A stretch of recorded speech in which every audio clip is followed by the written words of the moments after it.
And I love it, man, because it got me thinking.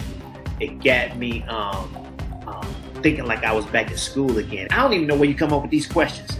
I want to know how you come up with these kids. You're so innovative. I'm like, look, I mean, your mind is, like you say, you're a history teacher, and your mind is going all over the place. And it's also wonderful to hear people talk sanely to each other today.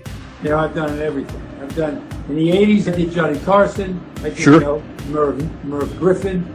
I did it all. You're sheer 9 or 10. You're probably 9.5. Oh.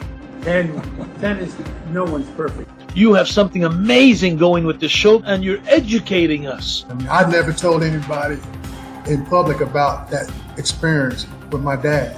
And on your platform, I don't know why I did that, because it's so comfortable and we're talking about things that matter. I love the little anecdote of comedy with your would you pay for it? Would you not? That I love that. I love how you added that in. We want to know each other. We want to know people's stories. That's what TKN does. What an honor it is to be in the presence of the other two wonderful gentlemen. And you, Avi, I have a great deal of respect for your resume as well. It's not like an interview. It's like a conversation with your homie.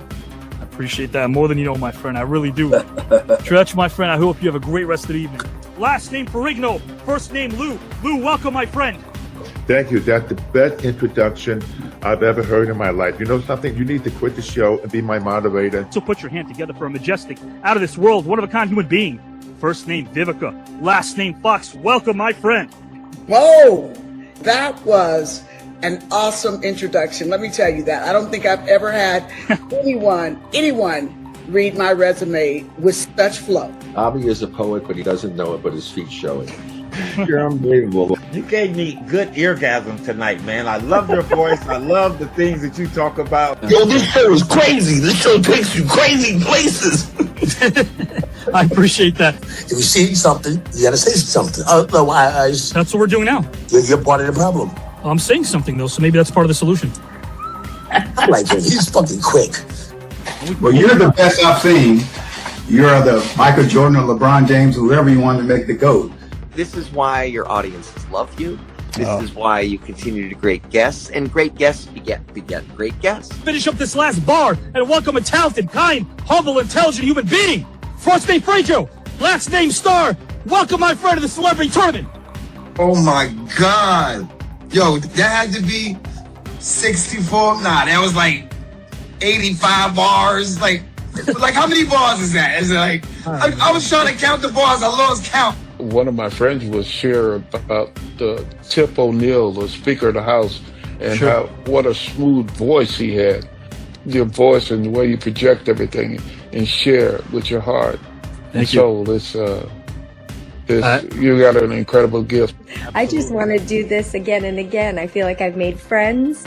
And again, I've taken the competition part of it out because I've just enjoyed talking to you guys tonight. Oh man, most definitely. This is, I think my top. I think the intro you gave me, I gotta give it to you. I like. You deserve it. It really, truly, kind of blows my mind every time when we can get this many people together, thinking, mind melding, positive, not having to agree all the time with everything. But not getting ugly about it, and not, it's just, I feel like it's a microcosm of what it could be. Did you have a nice time tonight in the green room? I had a great time. I can't tell you how refreshing it is that somebody knows what they're doing. You're a very interesting person. I mean, you with all this rhyming stuff, you must really put a lot of effort into this, and I would love to read or see something that you've written. Thank you. Because I'm sure it's really interesting. Or not podcast. I guess it's like we're just a show now. You're a show. You're a full-blown show. I can count my friends on one hand. Well, wait, on one finger. You. Oh man, thank you so much, my friend. You are awesome. Chris, did you have a good time? You've done a lot of interviews. Is this kind of up there for you? Yeah, I had a great time today, Avi. I mean, because you are engaged in what is a conversation and not a performance.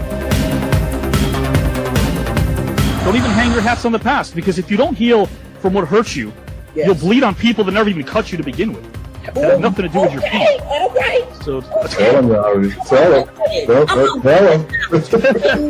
you guys are bringing the best out of me. That is the truth. You guys.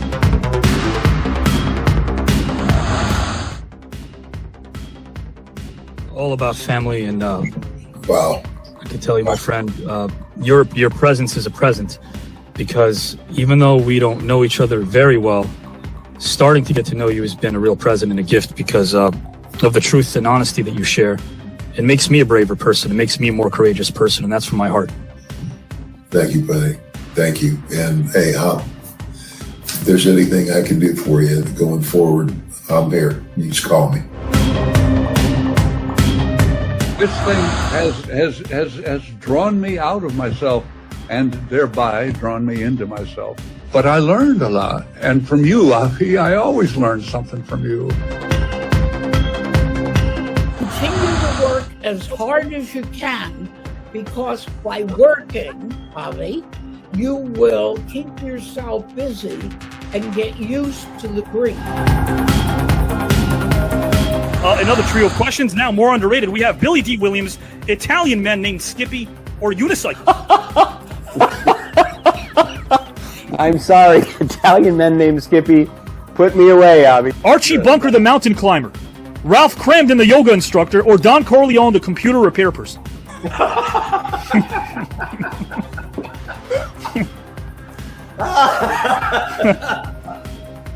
It's clearly an issue with the hard drive. Oh, I like that. I'm gonna go Don Corleone.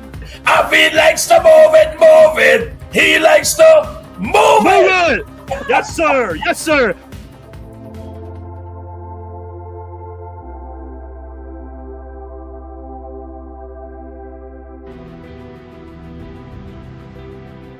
There is nothing that was on TV tonight that even remotely rivals what we did on this broadcast. Hi, I'm Rick Barry, a member of the Basketball Hall of Fame and one of the NBA's top 50 players. And I'm really excited to tell you about my new relationship in the broadcasting world with the new network.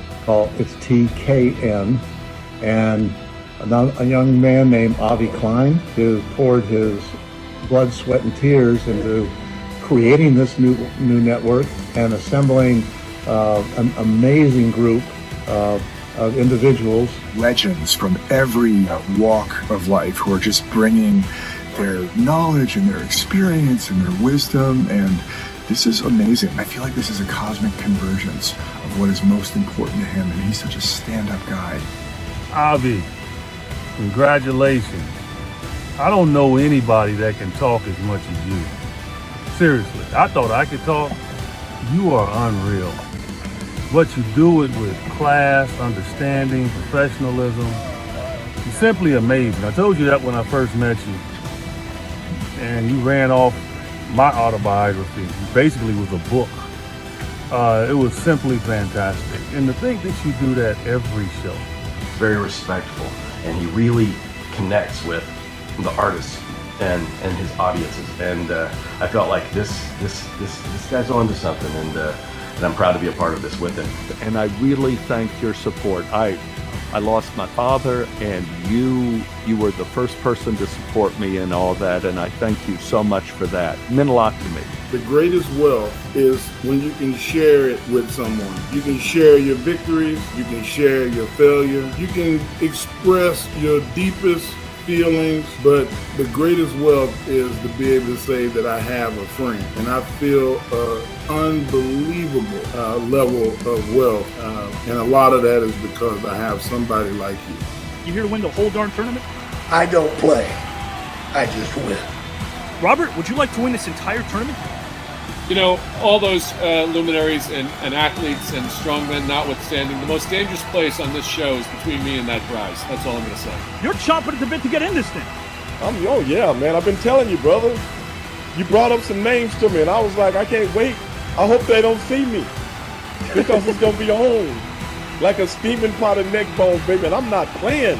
Are you here to win the entire thing, my friend? I'll just say this, Avi. Winner, winner, chicken dinner. Are you here to win the entire celebrity tournament when it's all said and done? You know, I saw the video package and I saw a very familiar face in Mike Rotundo, better known as IRS. And he said that he was here for the winner chicken dinner. And I want to take away that chicken dinner. So yes, I want to win this whole shebang.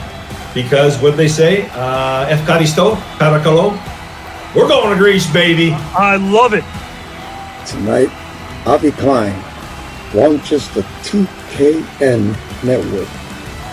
It's been over 2.5 years in the making.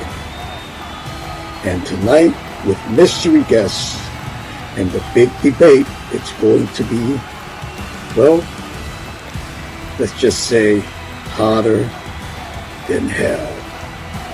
So don't miss it. And talent. Last name Smith. First name Joe. Joe Smith. Welcome, my friend. Oh my God, Avi. Where did you get all of that from? Oh my God.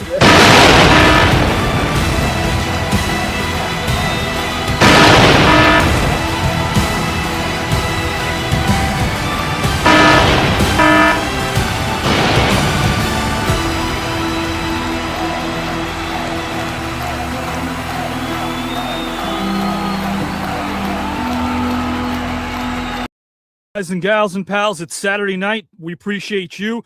This is a palace of positivity. We have a lot of fun. You know, once upon a time, a studio that I worked for called Lionsgate didn't believe in the show because they said it was too positive. What? Too positive? Well, right now, guys and gals and pals, we appreciate, of course, not only Lionsgate for believing in the show now, but Universal Studio. I work for a corporate sponsor, Progresso Soup. Whoop, whoop, we got the soup. Thank you guys for believing in us as well. We're 8 million strong in a short period of time, and Amazon Prime picking us up for 6 episodes in May. We appreciate you as well. This is a place where we have philosophical fun, provide you with endless edutainment, and definitely strangers leave as friends. We get to know a bit more about each other, guys and gals and pals, by peeling back the layers and delving into topics that normally a lot of the luminaries don't get a chance to. And as their fellow peer, I can say, why not? Why not talk about things we usually don't get a chance to speak about? The athlete can talk about history. The historian can talk about sports. We can talk about anything under the moon without society telling us where and when. So with that, I'm going to bring in our luminaries right now, guys and gals and pals, right now, starting with a doctor. Yes, he's going to be coming in first, guys and gals and pals. Frederick Douglass said, "The soul that is within me, no man can degrade." And I concur. When I put pen to paper each and every night, I tell myself, be true to thy own self, even when the self is on the verge of imploding. Guys and gals and pals, my guest epitomizes the latter because he's grounded, he's class personified, and he's made so many around him appreciate that which should never be taken for granted: life.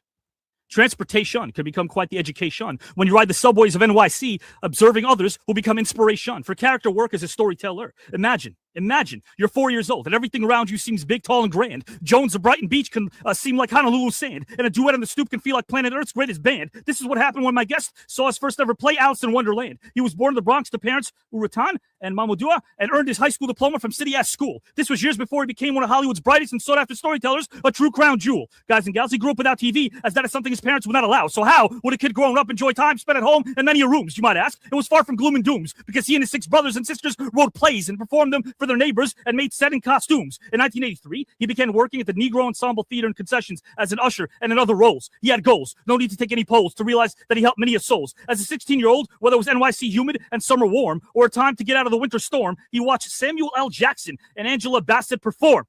He joined the City-ass Foundation, an arts education-focused youth leadership organization. He became the vice president of the foundation in 1991, and soon he would stun with performances that were honest and truthful. His range was limitless, and watching him do his thing was mighty fun. His career began in 1989 with a small AIDS education film called Seriously Fresh, and he landed a starring role in the Disney film Cool Runnings in a cast that would mesh. Opposite John Candy, Leon, and Dougie Doug, it worked like an NBA and NBC theme composed by John Tesh. In 1994, his career would begin to take off like a stampede. While making an appearance in an episode of Law & Order, he auditioned for a new Fox television police drama called New York Undercover, and everyone agreed he was the one, and thus he won and booked the lead. He won 3 consecutive NAACP Image Awards for Outstanding Lead in a drama series for his role in 96, 97, and 98. But there was so much more on his plate, in flicks that you could enjoy on a date with a gal named Kate. As his sincerity and presence rivaled the bridge out in Frisco known as the Golden Gate, he continued his film career starring in movies like Smoke, Copland, Soul Food, Well, Why Did I Get Married, and sequel Why Did I Get Married Too. As his legend grew and grew, his talent and versatility would never expire, as in 2014 he joined the cast of the Fox series Empire, in addition to the applause and the cheers. In 94, the New York Times named him one of 30 young artists under the age of 30 who could change American culture in the next 30 years.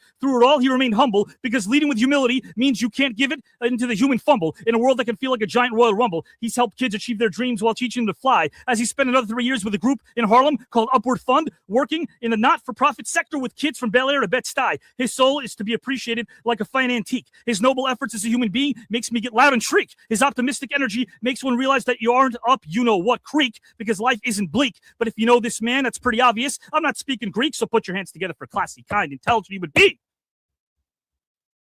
Last name Yoba, first name Malik. Welcome, Doctor. Wow.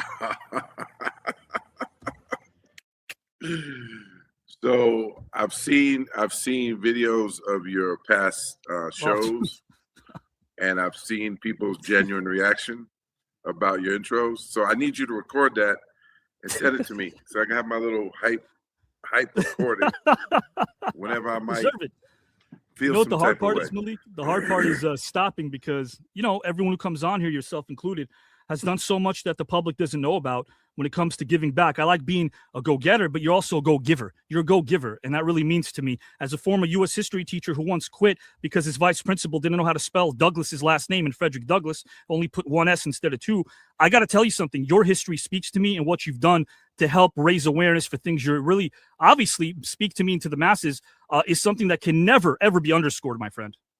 I appreciate that. Again, Dr. Malik Yoba, his resume speaks for himself, and what he's done has helped the youth, and that's something that's necessary today. I want to bring on our next participant right now, guys and gals and pals. Some traverse near and far to see what they cannot before them. It took me all 30 seconds to realize how this man is an authentic, genuine human being and the real deal. I think of the following. I wrote for him. The great iron figures crouches low, with knuckles broken, skin in woe, a chest of mountain legs of oak. He spits his blood with every stroke, against the ropes in a pool of red, while thunderous jeers rain on his head. Battered, bruised, and wet, with droplets like cold rubies, and laced with bitter sweat. Victory belongs to the one who stands tall on a throne built for one. You answer the bell of life and refuse to be done. My next guest was born to parents Enel and Lenny and grew up in Youngstown, Ohio. His father's fists in the MO, as he was top-ranked 1940s lightweight boxer, would vanquish many a foe.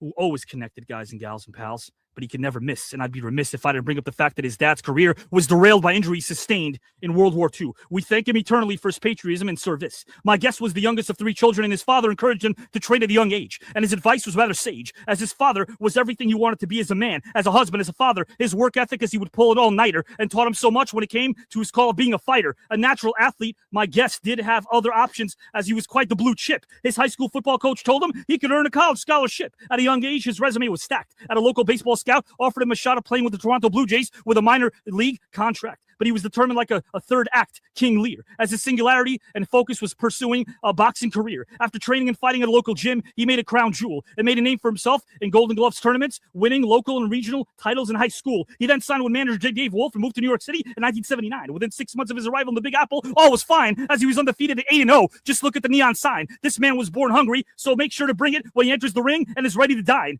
He made his cable television debut against Norman Goins, and you probably did if you made all the coins if you bet against Norman, because my guest stopped him in 2 rounds. Nothing was out of bounds, because a month later he made his network TV debut on CBS against Al Ford. And oh my lord, what the license plate on that Ford, guys and gals? It was my guest unanimously who won. And thanks to manager Dave Wolf, who craftily sold his television rights for his fights to air exclusively on CBS, and the rest was history, as he was built like a real life Rocky. He was one of the greatest during an era that produced Sugar Ray, Hagler, Hearns, Camacho, Duran, Gomez, just to name a few. As his legend grew and grew, it was the law of the jungle. It wasn't some recital. A month after the Ford win, he retired NABF light heavyweight champ Jorge Morales after 9 rounds and took his title. Next up in his only 20th fight, my guest defended his belt against fellow World Boxing Hall of Famer Jose Luis Ramirez, and man, it was in a night. He won a lopsided decision over a man that was 71-3, but in order to understand the sport science and law, you must scratch and claw and begin, guys and gals and pals, and never stop. He was trained by the great Murphy Griffin Jackson helped him a ton when it came to fighting a southpaw.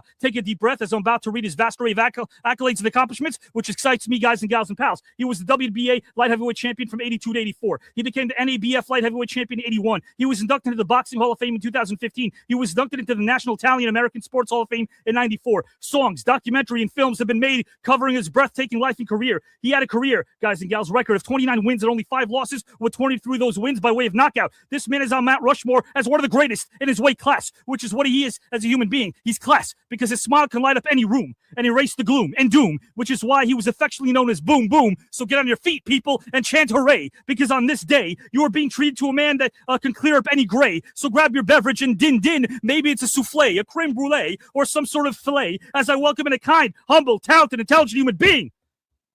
Last name Mancini, nickname Boom Boom, first name Ray. Welcome, my friend. Oh man, you can't get no better than that. You know, all I want to say is thank you and good night. I mean, you can't get no better than that. But man, you deserve it. You deserve it. I appreciate that. Except about 50 pounds heavier. So. Well, I'll tell you what, my friend. As we were talking on the phone, I meant what I said. 30 seconds to really like you, because you spoke to me. You reminded me of a lot of people that always gave it to me straight in life. You have that. It's very easy to detect.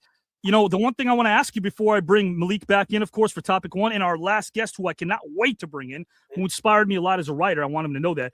I want to ask you this question. Is it great to be able to give back more than any personal accolade, Ray? Well, yeah, it's nice, man. It's nice when you can do that. You know, I think that's part of when you get to a certain level of fame or whatever. Idea of giving back. You got to inspire others. You want to be inspiration. And you want to be someone who could not only inspire, but as you say, to see them fly on their own. You want to get people to see, if here's what I tell people all the time. Coming from Youngstown, and then if you're from New York, wherever you're from, the proud part is people say, hey, this guy did it. He's from home. I could do it. I could do that. Yeah. But it doesn't have to be as a fighter or an athlete. It could be in the arts. It could be, it could be something great out there. But if a guy comes from your town, same background, you go, people get inspired that they can do whatever their dreams are. And you've done that. And I want everyone to understand, once we talk a bit later as well on this broadcast, you're a Renaissance man. I want to be able to talk about your film career as well and what you've written and produced. Ray, you're all heart, my friend. I'm going to bring in our third participant, and then we'll be off to the races. All right. Mr. Ray Boom Boom Mancini. It's an honor to be here with Ray and with Malik Yoba, who's done so much for his community, and our third participant right now, guys and gals and pals. I can't wait to bring him in, because maybe when I was in science class, I should have been in science class. I was instead outside just writing some bars, inspired by someone who I could probably never even hope to dream of becoming as a lyricist, because this man is the greatest. All I'm going to say is the greatest, guys and gals and pals. So with that, Walt Whitman said, let your soul stand cool and composed before a million universes. Those words make me think of our next participant, because he epitomizes that very quote. What is that? What are you seeing, Avi?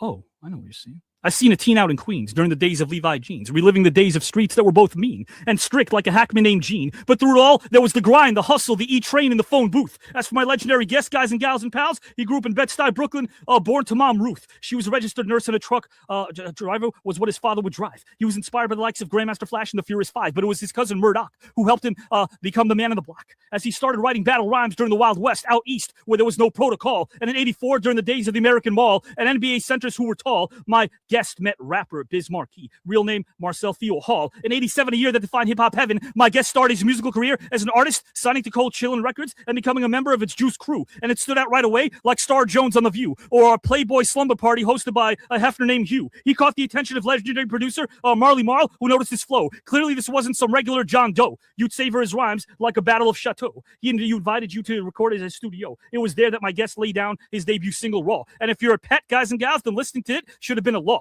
It showed a blistering display of his lyrical dexterity and charismatic delivery, because when it came to his many lyrical thrill, I'd get chilly for some bumps that went goose, taken in a genius who had a presence like a god named Zeus, teaching us the ways that Bacon taught Chris Penn in '84's Footloose. His first 2 sold albums, guys and gals and pals, and boy, did they ever. sold, and sold. And behold, they never got cold because you could recognize their excellence if you were wearing a blindfold. They sold over 500,000 units before CD streams and social media. They became certified gold. Musical icons like Patti LaBelle and Quincy Jones have tapped him to rap on their certified gold single because it made sense to mingle with a poet who will make others better, like South Pole residents when they hear a certain jingle. He's a member of 3 halls of fame, but despite the name, the acclaim in the game, his heart remains the same. He was nominated for not 1 but 2 Grammys and won the Grammy in '91. He popularized quick cadence flows before passing the torch to early mentees like Jay-Z. But I bet you'd all agree that his pen, mind, and soul are quite the weapon. As he pierced our insides with Set It Off, Smooth Operator, Raw, Warm It Up, and Ain't No Half-Steppin'. His music appeared in soundtracks for Lean On Me, Juice, Colors, and Mo Money. He collaborated with Public Enemy, Ice Cube, Busta Rhymes, Patti LaBelle, Quincy Jones, and Heavy D. He narrated the documentary Notorious and acted in Posse, Meteor Man, Dead Heist, Brown Sugar, Gunman, and Exposed with Keanu Reeves. So take in his originality as a modern-day Mark Twain. His reign has been long, but definitely came with pain. But he changed the game like a Johnson named Dwayne. They know his name from Bahrain to Spain. That's his world, guys and gals. So move over, Wayne, as I welcome in a humble, kind, intelligent, legendary artist and human being known as Big Daddy Kane. Welcome, my friend. Glad to be here, man. Glad to be here, man. And one heck of an intro, man. I appreciate that. Coming from you, that means a lot. I really appreciate that. Yeah, man. How you doing? You having a great day? Well, my day just began, brother. You know, that's already good. Yeah, so only time will tell. I always say, I know it sounds cheesy, but I'd rather be sappy than cynical. But waking up in the morning is already a good day for me. I mean, that's just like, it could get worse. You're right. Yeah. Yeah. Ain't that the truth? Man, Big Daddy Kane, I got to tell you something, man. You really revolutionized, and you hear this all the time, but you can hear it one more time. Why not? But yeah, you did a lot for me as a writer. You know, it's funny because when I worked for Lionsgate under people like Michael Burns and John Feldheimer in the studio system, they were always interested in like my lyrics. And I told them, I wouldn't become a screenwriter if it wasn't for hip hop. I want to become a screenwriter.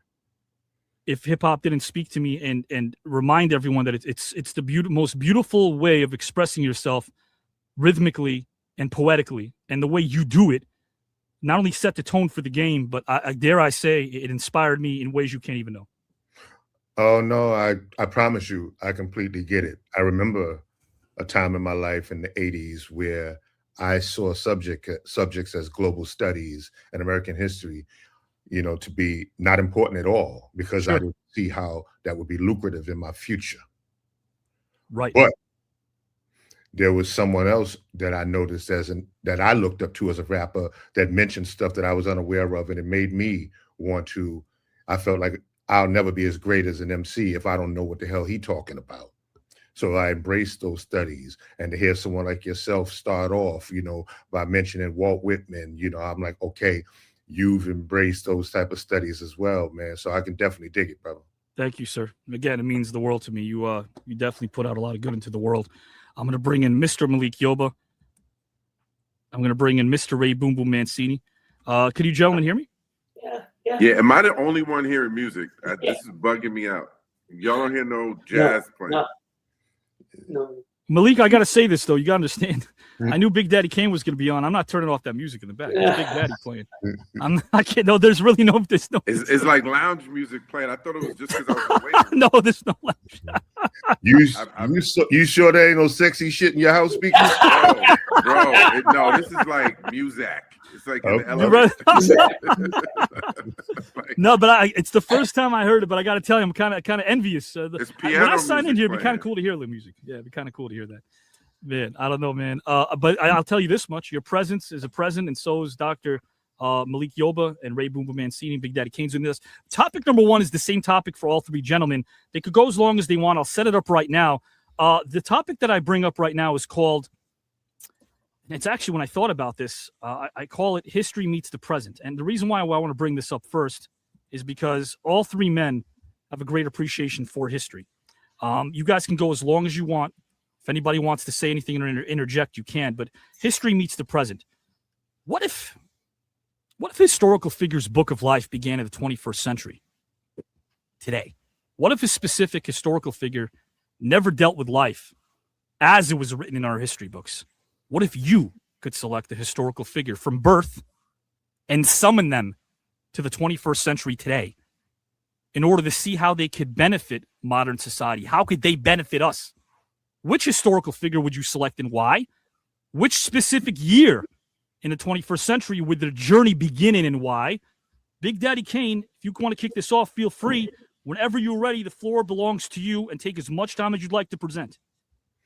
I would say that a historical figure that I would probably bring into this century right now would probably be someone like Malcolm X. Yeah, I would say a historical figure that I would bring back would probably be Malcolm X. Someone that, you know, I believe, you know, really had a true understanding of the culture, what it represents, and try to explain it to people in a way of understanding, you know, not just, you know, understanding their past for hatred reasons, but understanding their past to grow, you know. I think that, you know, he would be someone that I would, that type of figure, that type of thinking, I would like to see right now in this present time, because like, as I use the word thinking, free thinking meant to think with logic and observation. That was the definition of free thinking. Now free thinking means to not accept popular opinion, you know? So, I mean, it's the type of thing where, you know, we all may disagree, and everyone else may have a different opinion than mine, but because I have my own opinion does not mean that it's the right one. I could actually be the one that's wrong, you know? I could actually be the one that's wrong, and everyone else could be right. So I don't think that it's right to not accept popular opinion. You have to use logic and observe, because maybe that popular opinion is speaking the truth, you know? But you have to use logic, you know, you have to observe. And I think that's something that today we don't do. We see whatever's in front of our face, whatever's on, you know, on the internet, and that's what we follow. And that's, you know, that's what we fall in line with and fall suit with, you know? So having that type of mentality to think as an individual, to use not just your two eyes, but your third eye, I think, you know, someone like Malcolm X would be great to bring that back. And if I could include one more person, I would say one of the Amish teachers. I would love to see an Amish teacher in this century, because possibly he can get some of these ignorant motherfuckers off the internet. Yeah. You know, it's funny you say that, because I feel like there's so many distractions around us now that we didn't have, right? Digitally, at least, under our roof. If you stare at a wall long enough, you're going to see something, but you got to stare at it to know what it is beyond just a wall. And no one's staring enough anymore at places they should stare, which is here, inside here. We're not doing that because we're looking here, we're looking there, we're looking up there. We're trying to fit these societal norms. You bring up Malcolm X. Another thing that I think people should understand was economic self-reliance was something he advocated for. And economic self-reliance is something that we've spoken about since the dawn of this country. Why not? And that was twisted. The narrative, you know, it's so funny because there's so much time being spent about, and again, when I taught history, pros and cons, right? When people, even if you talk about, let's just say you talk about the Black Panthers before they splintered, people forget about the radio stations they had. People forget about the jobs they created. People forget about how the income and of course, we also forget about how our civil rights leaders like a Martin Luther King were wiretapped by people like Hoover, who had it in for him. We know that. Things get swept under the rug. But here's what scares me, and I want to ask Malik, Big Daddy Kane, and Ray this question. So little time has passed since the civil rights movements of the 50s and 60s. So little time has passed. How have we forgotten so much of it? In your opinion, how? It's not a long time, right? When you break it down, it's not such a long time. 60 years is not a long time. Have we forgotten, or do we simply not know? I feel like we do, because the things I'm bringing up are not earth-shattering. It doesn't take a rocket science to do their due diligence. So is it lack of willingness, Big Daddy Kane? Do people just have a lack of willingness to try to do their own research? Well, I think that a lot of the past is being erased. Now you have people like myself, you, Malik, Ray, who are aware, grew up in this era. Yeah. We're aware. My father's 80 years old. God bless. He's very, very aware. This is a man that, had to move to New York from South Carolina because of racial tension. You know what I'm saying? So he's very aware. But now I have a 13-year-old son. Sure. Matter of fact, before I can say that, I have a 38-year-old son. He's aware. I have a 13-year-old son that knows what I tell him, because this is not what he's learning in school. This is not what his generation talks about. He knows his history based on what I tell him. So, all of this stuff is being erased from a younger generation. But as far as we go, no, I think that we remember. It's just that, it's not like back in the days anymore where our parents are raising us. The internet is raising the kids today. That's the truth. That's the truth. That's my opinion. That's the truth. Yeah. So, Malik, I want to kick it over to you for the second topic. And before I do so, I want to ask you a question. Do you feel as if it's going to get worse when it comes to the distracted youth of this country? Well, I think the key word is distraction. My father always talked about the politics of distraction, and it's deliberate, right? The United States is a consumer-driven society. So although we might be people, all of us on this call, right, we're artists, part of us, right? A part of us is an artist, and we want to pursue that, but it has to be consumed, right? So whether it's music, whether it's film, whether it's sport, there's a reason why it's commercialized and propagated at the level that it is, not just for money, but to keep people look over here while we're doing this over here. Yeah. Right. Yeah. And that's very, very deliberate. So growing up, you mentioned in my intro, there was no television in my house, and that was on purpose, right? My father was very deliberate to make sure that the house was filled with books, right? He took us to see documentaries on apartheid in the 70s, right? And made us go home and write reports about it, or, the abuse of women in China in the 20s, right? So my father was definitely a radical in that sense, that he was not trying to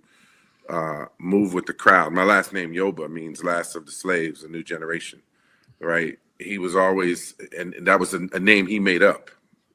He was, Kane, you mentioned your people are from South Carolina. My father's family originated, or part of it anyway, in Columbia, South Carolina, and they moved up during the Great Migration, right? He was ultimately born in Pennsylvania, but he would always say, my job as a parent is to teach you to think critically. Sure. So we were never allowed to get caught up in, he would say the masses are asses, right? So there was always this premium put on critical thought. Yes. Right. And like you said, staring at places that people aren't staring, right? Which ultimately is a reflection of self. Sure. Right. So yeah, but it's on purpose. It's definitely on purpose. So you have to be really diligent in a world with so much digital noise to make sure you're paying attention to the right thing. Amen to that. Yeah, you're right. I love how the people behind the curtain that don't want us to see what's really going on make us assume that perhaps what we are watching is more important than what it truly is. We'll never know, and that's the horrible and harsh truth of it all. Topic number one for you as well, Malik. Again, just repeating this to our audience. What if a historical figure's book of life began in the 21st century today? What if a specific historical figure that never dealt with life, as it was written in our history books today, could be someone you select from birth and summon them today in order to see how they could benefit modern society? Which historical figure would you select and why? And which specific year in the 21st century would their journey begin and why? My friend, whenever you're ready, the floor belongs to you. It said that history repeats itself, right? So there are many people that I've thought about, but I would go with W.B. Du Bois, who wrote the book The Souls of Black Folk in 1903. He died a day before the March on Washington in 1968 in Ghana. And by the time he died, and that's a year after I was born, he was so disillusioned by the American experiment that he went to Africa, right, and passed away. And I would say ironic that he died the day before King's March on Washington. But what he wrote in that book in 1903 was the same thing we're dealing with now, right?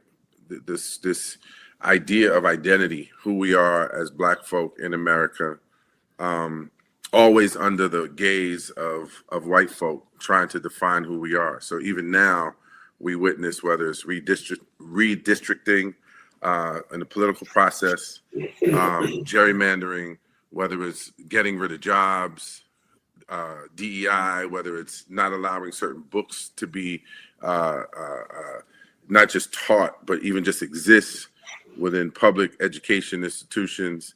And here's a person who said, at the time, he was writing about, also he's one of the first sociologists, right? His work was considered, the sort of at the forefront of sociology in this country. And so if he were to come back today and do the work he was doing in 1903, he would feel like nothing has ever changed. And so I think that just speaks to how far we haven't come. But yeah, he's top of mind. But I think of so many other people as well, but that's top of mind just because it's painful to think the price that has already been paid, we're having to pay it again and again and again as a country, because it's something that we just won't address, the fundamental the fundamental sins of this country. Well said there. Do you think addressing it? I know it's the first step. I get it. What's the second step, in your opinion? I think that, there's individual therapy and there's group therapy. Sure. I think as a country, the world has always been run by men with unresolved issues. Right. It's always been run. It's like, yo, dude needs a hug. Like, I'm sorry that you were abused. So now you just hurt people, right? There's a reason for that, right? People who tend to get into politics definitely tend to have narcissistic tendencies. It's not really about service. No. If it was, we would see very different outcomes. And I think that there's this lack of willingness for people to confront themselves. Do you think a pure person, Malik, someone who's because I'm on the same boat with you. Do you think there's someone who maybe has a selfless way of living, a selfless approach in the very beginning? Can they still come out being essentially the same human being they were before entering the political arena? I think it depends on how far you go in that political arena. Okay. Furthest. I think on a very local level, there are a lot of folk I know, say at the assembly level or council level, maybe the Congress folk, that tend to sometimes stay closer to their ideals. But once you get in a system, right, then, you realize there's a whole lot more dark, nefarious elements to what's really going on than what you're told as a kid, right? Then it becomes survival of the fittest? Yeah, you're just trying to fit in, right? You're trying to fit in. The fittest means different things, right? But yeah, I think the blinds come off. The blinders come off when you realize what's really at stake and what people are willing to protect. And we're watching that right now with the Epstein files. We are. Right, as an example, right? That's global. That's not just one dude. No. That's a system. That's a system. That's protecting itself. The head of the snake is so mysterious because sometimes we don't know what it really is or who it is. Right. It's funny because I want to tell you guys this. When I taught history, I brought in a friend of mine who's still alive, Diane Nash. She's a freedom writer. She's still with us. She's one of the original freedom writers, actually. So, Malik, yeah. No, what I love. So in 1989, first of all, I got to give a shout out to Kane. I can't even, because we're going back to the 80s and just what your music did to me. I just want to have a moment to just acknowledge that when you talk about history. Because as soon as I said 89, I think about Raw. I think about some of your early tunes and what that felt like, hearing these lyrics and the production for the first time. So I just want to give you, in this Black History Month moment, brother, I want to give you that.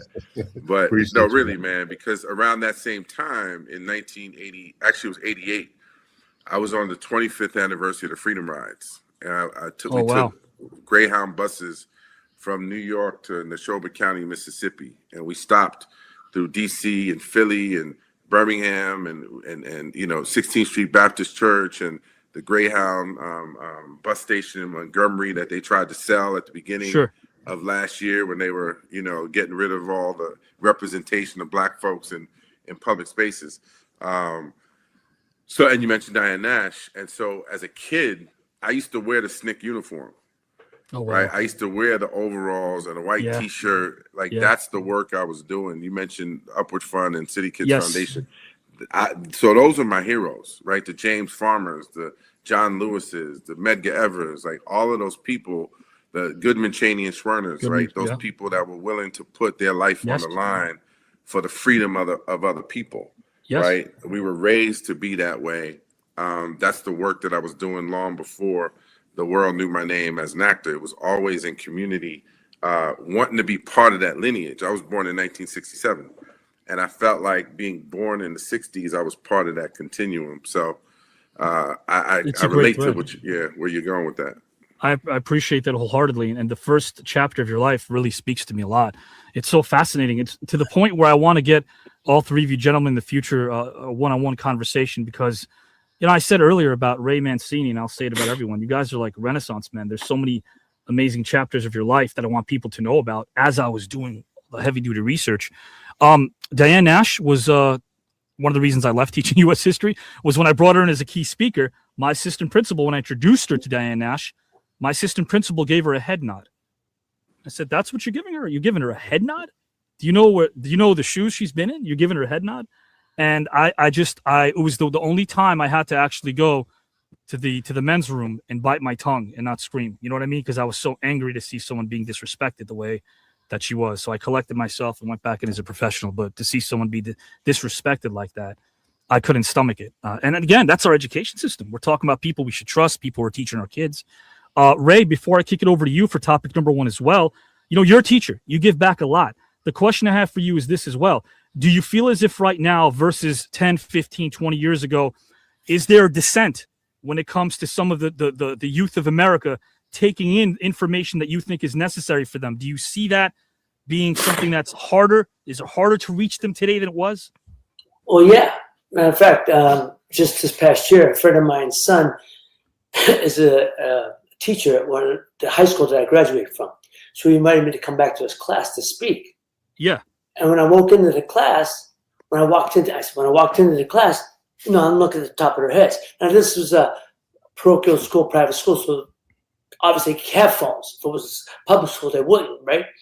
And I'm looking at the top of their heads, and I'm walking in, and I'm looking, and he's over there, boys and girls, can I have your attention, please? And boys and girls, can I have your attention? And they're looking up, and then they're looking back, and I'm thinking to myself, yo, could you get a hold of your class? Come on now. Right. I mean, the teachers in my day would be whooping ass. They'd be grabbing people, snatch them out of the chair, private school or not, right? Yeah, yeah. And I'm just standing in front, boys and girls, we have a special guest. Can anybody tell me who our guest is today? And they're all looking at me, and finally some young kid in the back raises his head. He goes, yeah. Is it that boxer guy? And yeah, that's who I am today. I'm the boxer guy. Because this is the first generation that's totally removed from when I fought from the steel mills. Growing up, we were this big, Youngstown was the number one steel producing city in the world. Yeah. In the 30s and 40s. We were at the beginning of the industrialization of America, making all the artillery for World War I, World War II. So, I grew up in that we were the second biggest steel producing city. Pittsburgh was one, we were two. So most of the people who grew up with my grandfather, my father, whoever, my brother, whoever had a family member that worked there. This, the first generation, is totally removed from that. So when I got a kick out of it. I got to laugh. But going back to what you were saying earlier about there's a disconnect. There's a disconnect when you're sitting next to each other. You just get yelled at for, hey, can you, keep it down, shut up, time's, class is ready to start. If you're talking to your guys, now they're not even talking, but they're on that phone looking down. Right. And I'm thinking, there's a disconnect, man. between the teacher and the students with each other. It's bad. And I just thought, wow. It's so hard to understand yourself if you don't speak your soul. No. And when two people are doing this, they're not really speaking their soul. Yeah. And that means they can't know themselves and therefore won't ever get to know others because they're locked into a device that's inhuman. So it was intriguing. It was intriguing for me to be there at the class and try to speak to them. And I mean, I wanted to get through it, but it was like you could see these kids who, and I don't get on that rant about these young kids. Look, sure.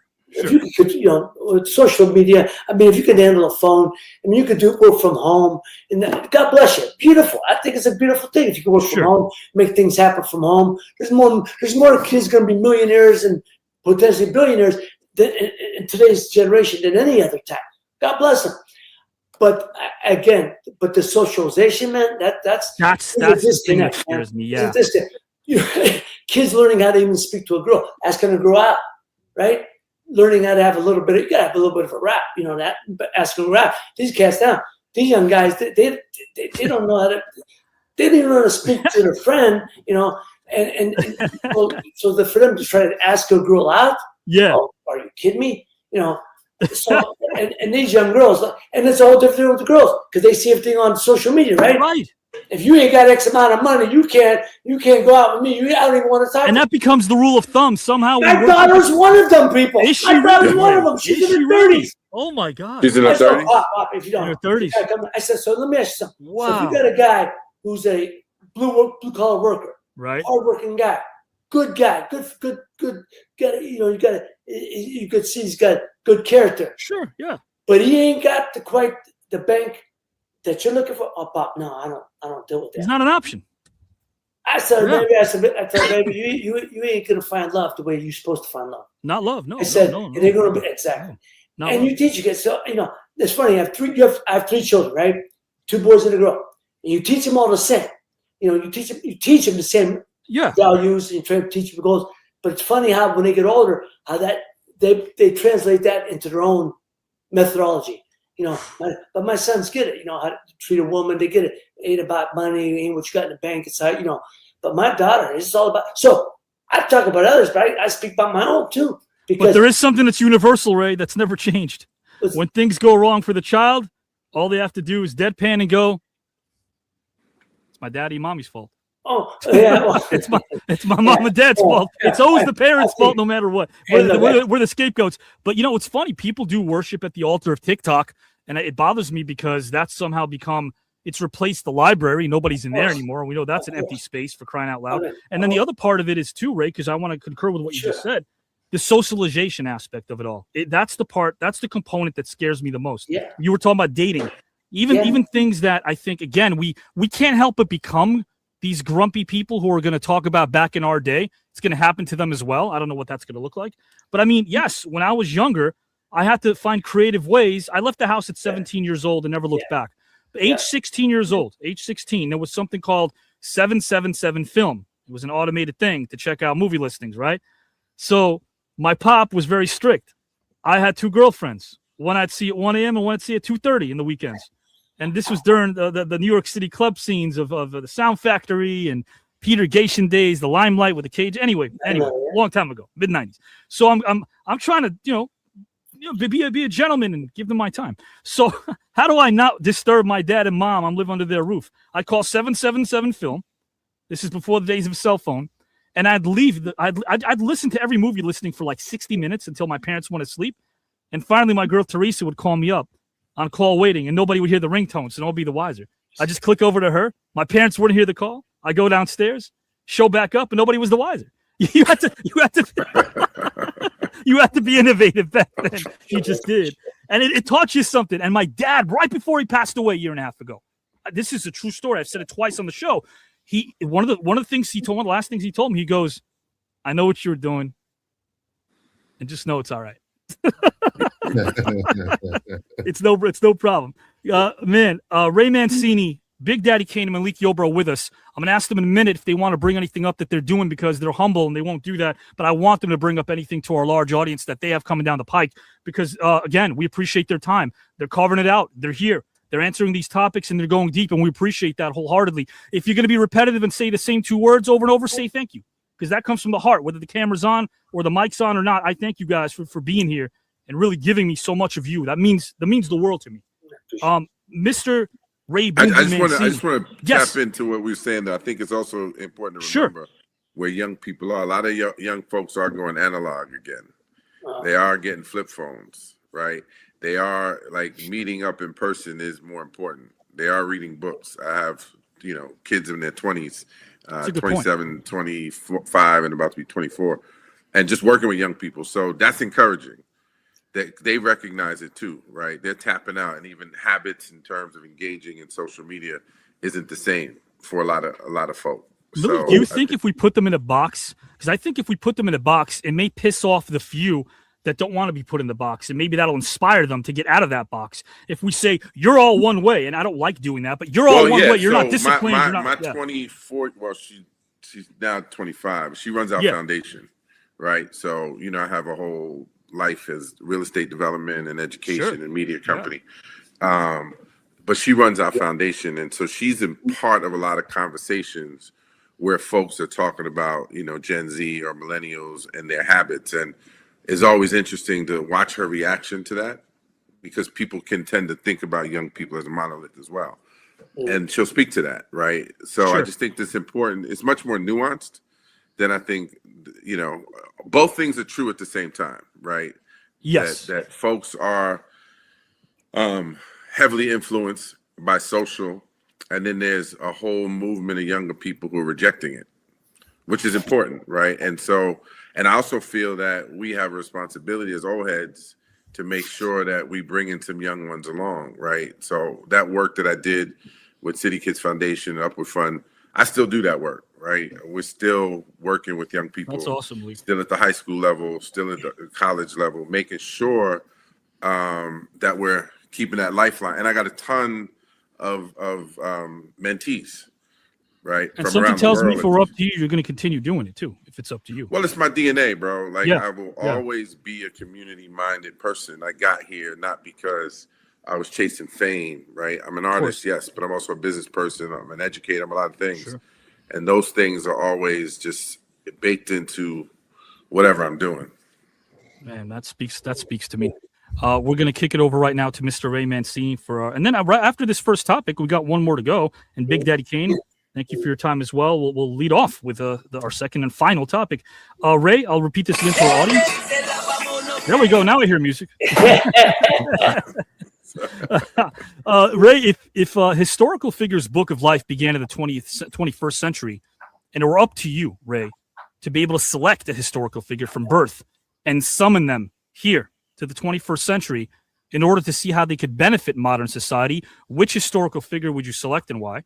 And which specific year in the 21st century would their journey begin and why? Whenever you're ready, good sir, the floor is yours. It's funny because I was thinking about that. And I wanted to, I was going back, I was thinking, naturally thinking of sports figures, people that I knew and know of and read about, and thinking historical. I mean, the funny thing is, I one of my favorite subjects is history. So I'm a history buff, so I could go back and read. So I was thinking about it, and I think, I'm thinking who could translate into modern day, whose ideals, whose philosophies, whose character would probably translate. And the one person I thought of maybe was Abraham Lincoln, because he was at the forefront of, ending slavery, so to civil rights.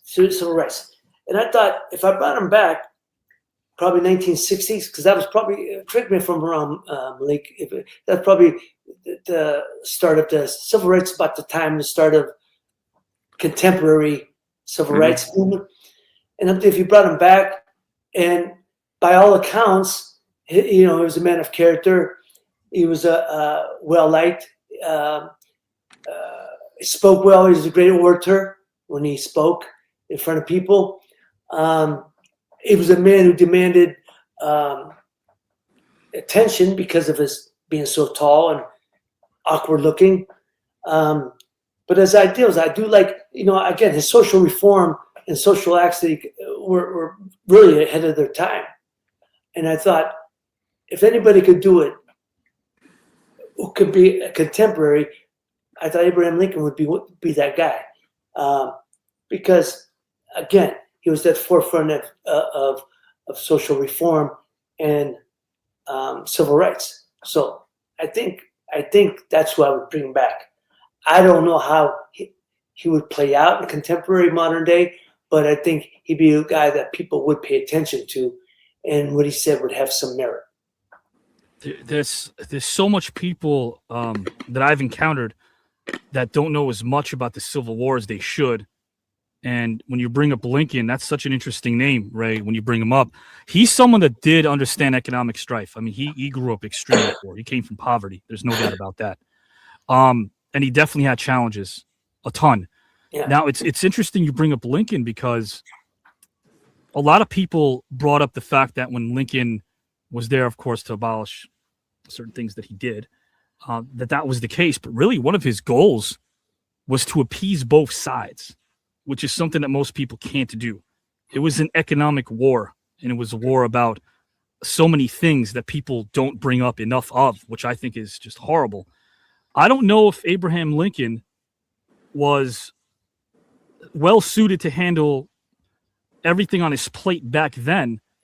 It's an interesting choice now that you brought him in now, because maybe people need someone who's a bit softer spoken in the position that he's in.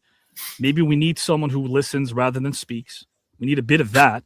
So it's just an interesting way kind of you took that approach there. I think that with the exception of Kennedy, because Kennedy was handed this foreign policy plate that nobody was. I mean, he was, people just talk Cuba and they talk the Soviet Union. There was a ton that he was handed. And yet, of course, everything happening here under our roof. I think what really killed Kennedy, by the way, too, I don't know if you guys agree with this, was after the Bay of Pigs fiasco, where, we were told that Cuban refugees were being trained by us, and they really weren't being trained by us. They were sent out to slaughter. Kennedy realized that he lied to the public. And when he went against the military-industrial complex, it was game over at that point. LBJ got the memo. He doubled down on Vietnam. We know that. He got the memo. But JFK didn't. And he was warned by Eisenhower. He said, and I'll tie it to Lincoln, but Eisenhower said, don't ever betray the military-industrial complex if you know what's good for you.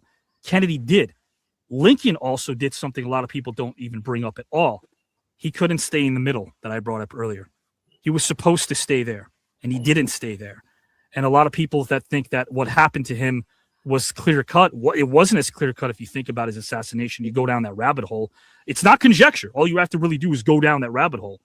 But you did bring him up, and I thought that was interesting because you're one of the greatest pugilists of all time, and Lincoln was a darn good wrestler, too. And an educated pugilist. Oh, yes. Just fascinating choices by three of you. And again, I'd love to have this conversation and dig deeper into your choices because I know you put so much thought into it. And I learn. I always tell people, and this is, again, I'm a very straight shooter. I've got the best seat in the house because I'm sitting back listening to you three, educating me, and it means a lot. I mean, I'm learning a lot, and that's like the greatest thing I could do is I yearn to learn, and I don't, like Malik said, he'll probably never stop being involved in the foundations he's involved in. I'm never going to stop doing this because it's fun. It's fun to be able to do this. Topic number 2, and then we are out of here. Big Daddy Kane's going to lead the way. I do want to do this, though. Every single episode, we've had some people that have been a part of this journey, some luminaries as well, who've been a part of TKN, people I've written for, people who've been part of the show, who have passed on to a better place. And I want to play a very brief memorial video to those that we've lost.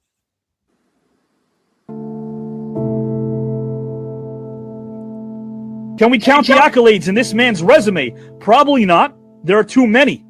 Let's welcome a humble, talented, sincere, and kind man. Last name Wilkins, first name Lenny.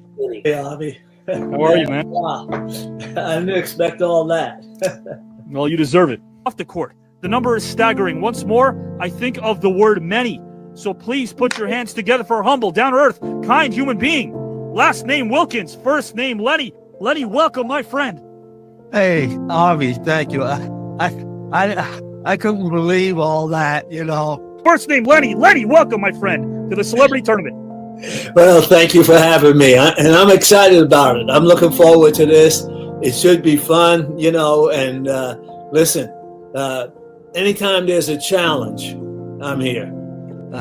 We need to really have a wake-up call. And the fact that I got to know Dr. King just grabs me by the chest every time that I think about that. So I think Joe. Mr. Lenny Wilkins votes for Mr. Joe Montaigne. So I want us to have a better world. And I think when we're able to help each other, then we make it much better for each other.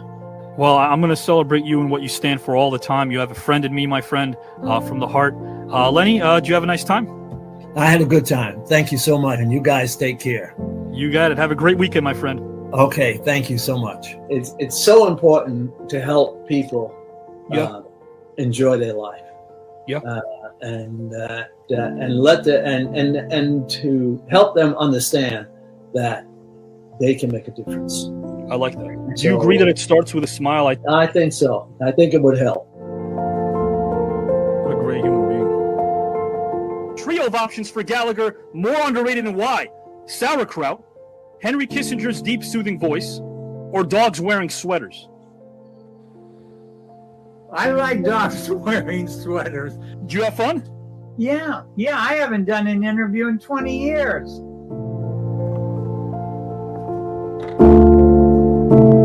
Mr. Sizemore, first name Tom. How are you, my friend? I could turn the volume lower if you'd like next time. If you'd like me to do that, Tom, I could do that. Wow, it was something else. I don't know what I can do now. Oh, please. That was terrific, man. Thank you, my friend. I appreciate that. And what, as charming as a guy that you are, man, and as honest as a guy as you are, and as down-to-earth as a guy as you are, you played a character that isn't so down-to-earth named Scrooge in college. You played Scrooge. And of course, I feel like a thespian should rely on their instinct. Do you feel like you rely on your instinct a lot as a storyteller as well? I mean, playing Scrooge at that young an age was, when I think about it now, I only way I could have done it is I was relying on my instincts. You know, I could have done it the other way. Okay. More underrated than why? Unicycles, Italian men named Skippy, or sophisticated dinosaurs?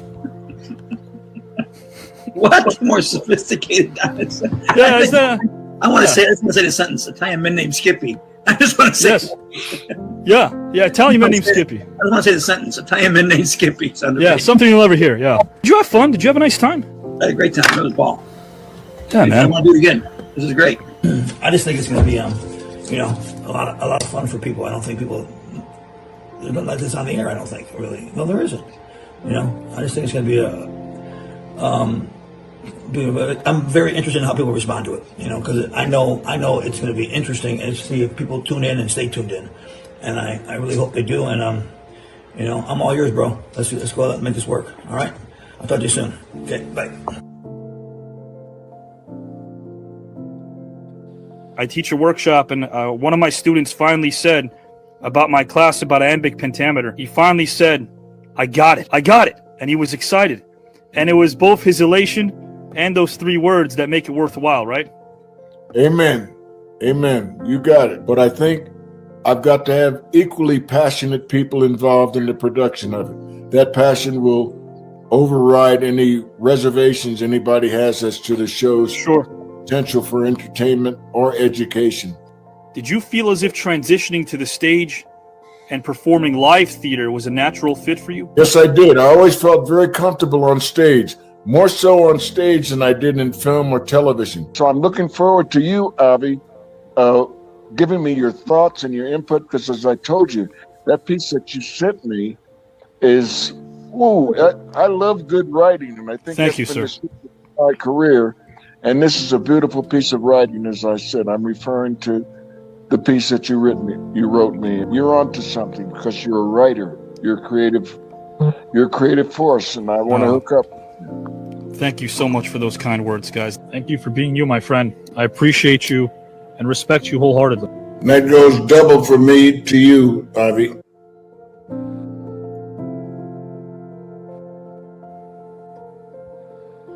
There's my pop.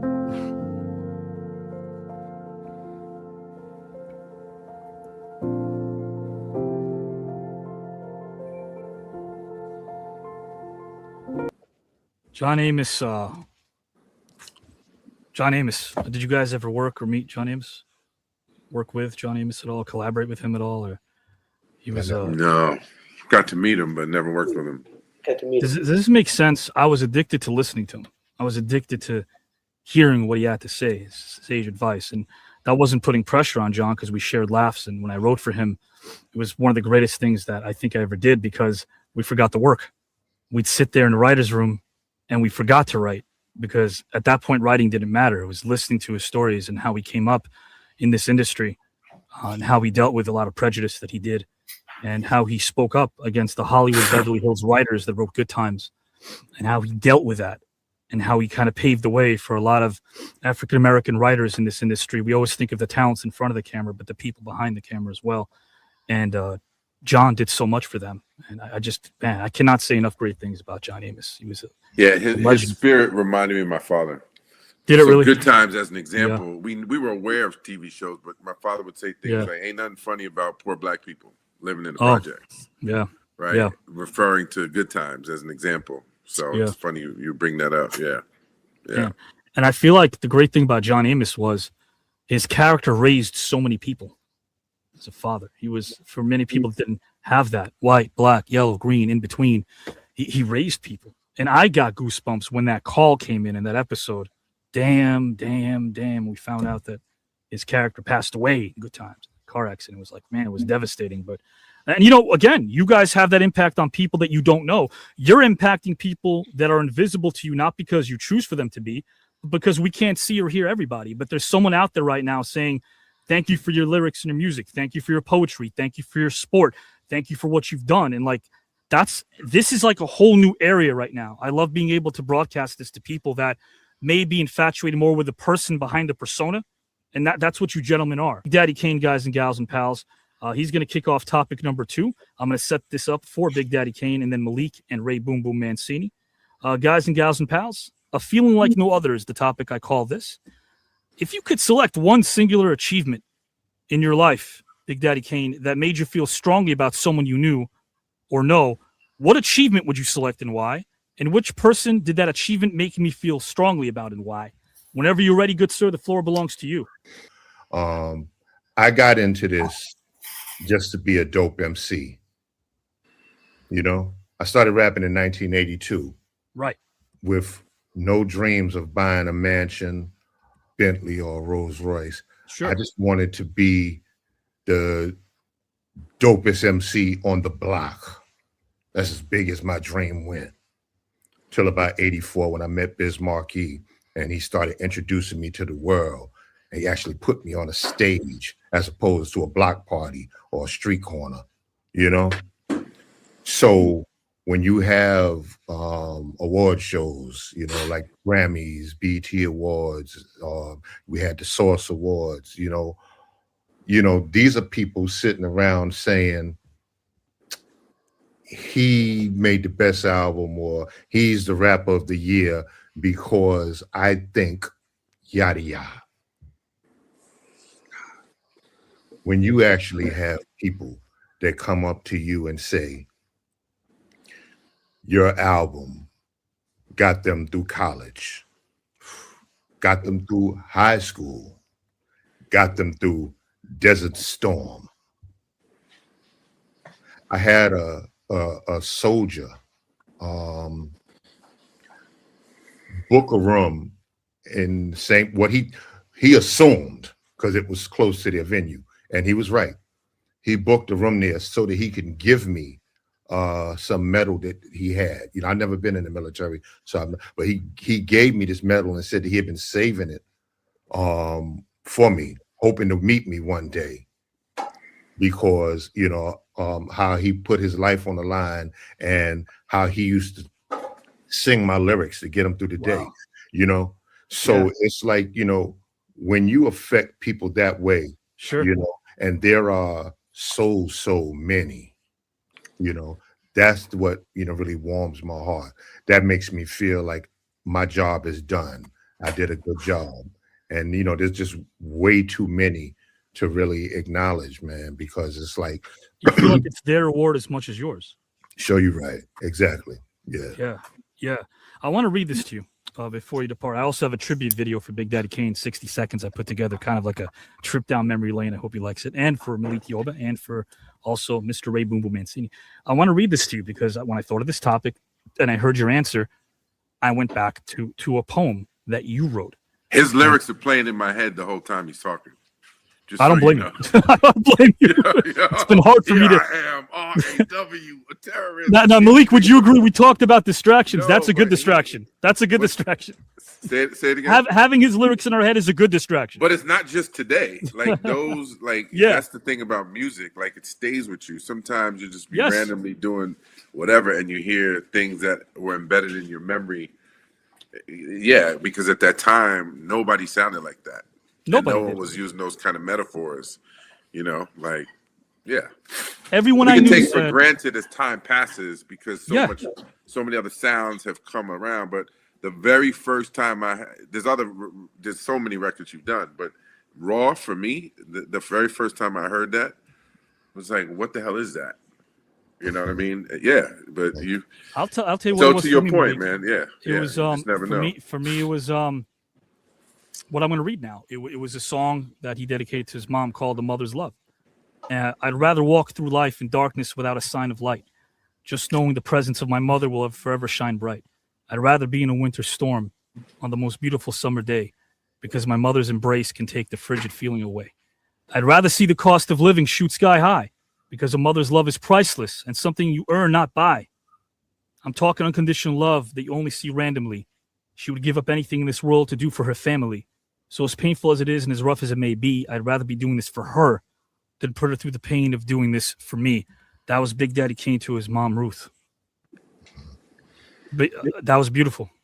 It touched me, man. Much appreciated, man. Yeah. It's beautiful.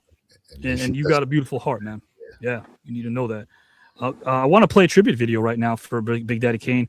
But before we do that, Big Daddy Kane, since you finished the second topic, anything you'd like to share with the audience coming down the pike, my friend? Anything you want to share that you got coming up? First and foremost, I want to say that I really, truly enjoyed, being on this, man. You're a unique character, Avi. I mean, a very, very unique character, man. With I love your style, man. Thank you. Yeah, man. This is beautiful. Thank you for having me. Of course. Malik, we've crossed paths, sup, but doing this, man, was beautiful. Getting an opportunity to really, get inside your mind and hear where you're coming from, man. You're a beautiful brother, man. I salute you and hopefully get to really work with you one day, man. I'd love that, man. Yes, sir. Champ. Thank you. Man, listen, my father, man, he the one that introduced me to boxing. And I remember, watching you fight back in the days, man. And you are the definition of a true champion, man. Thank you. That's very kind. Thank you. I mean, when you put them gloves on, you came in there you understood the assignment. Thank you. And and my apologies in advance for even bringing this up, but I mean, you've been through something in that ring that many couldn't even imagine to have to experience, man. Thank and you. to go through that and continue on showed your love and your passion, man. So I just want to salute you, brother, man. Thank you very much. You're a true hero, man. Appreciate that. Thank you so much. Very kind of you. Very kind of you. Yeah. And as far as me, I have my new documentary coming out. It's called Paragraphs I Manifest. It's a documentary based on the importance of lyricism in hip hop. Yeah.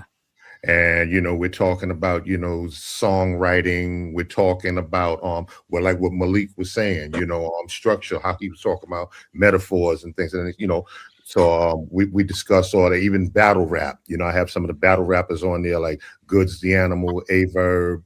I have MC Light, Lady London, Jay-Z, J. Cole, Snoop, Eminem, Common, KRS-One. I even have the Pioneers, Melly Mel, Grandmaster Caz, and it's all talking about the importance of lyricism. And I'm in the mixing process of my new and final hip hop project. It's going to be my very last one, and it's called Curtain Call, and it features, I have Anthony Hamilton, Busta Rhymes, Conway the Machine, RL from Next, right? Jada Kiss. I hope I'm not forgetting anybody, but this will be my last album, LP, project, whatever you, I don't know, whatever you, I don't know what you call a body of music anymore. Right. You know, I'm so used to saying album, but yeah, this would be, the last one. So yeah, kind of like the curtain call, really. Yeah, that's why I call it curtain call. And when you see the album artwork, you'll understand why. Okay. Wow. Yeah, now I'm curious. Yeah, I'm really curious about why. That. And it's like it's a play off the first album, but you'll understand. When you see the artwork. Yeah. Yeah, kind of maybe full circle a little bit. But man, I can't wait to see that. And anything I can do to help my friend along the way, you have a friend in me. There's no doubt about that. Ray Boom Boom Mancini and Malik Yoba, you guys are up for your final topic. Hang out for 1 minute backstage. I want to play the tribute video for Big Daddy Kane. And then I have tribute videos for you guys as well. Thank you again, Mr. Ray Boom Boom Mancini. Hang around if you can for 1 minute, my friend. And Dr. Malik Yoba, who's giving us his time as well. Mr. Big Daddy Kane, this is from me to you, kind of a trip down memory lane.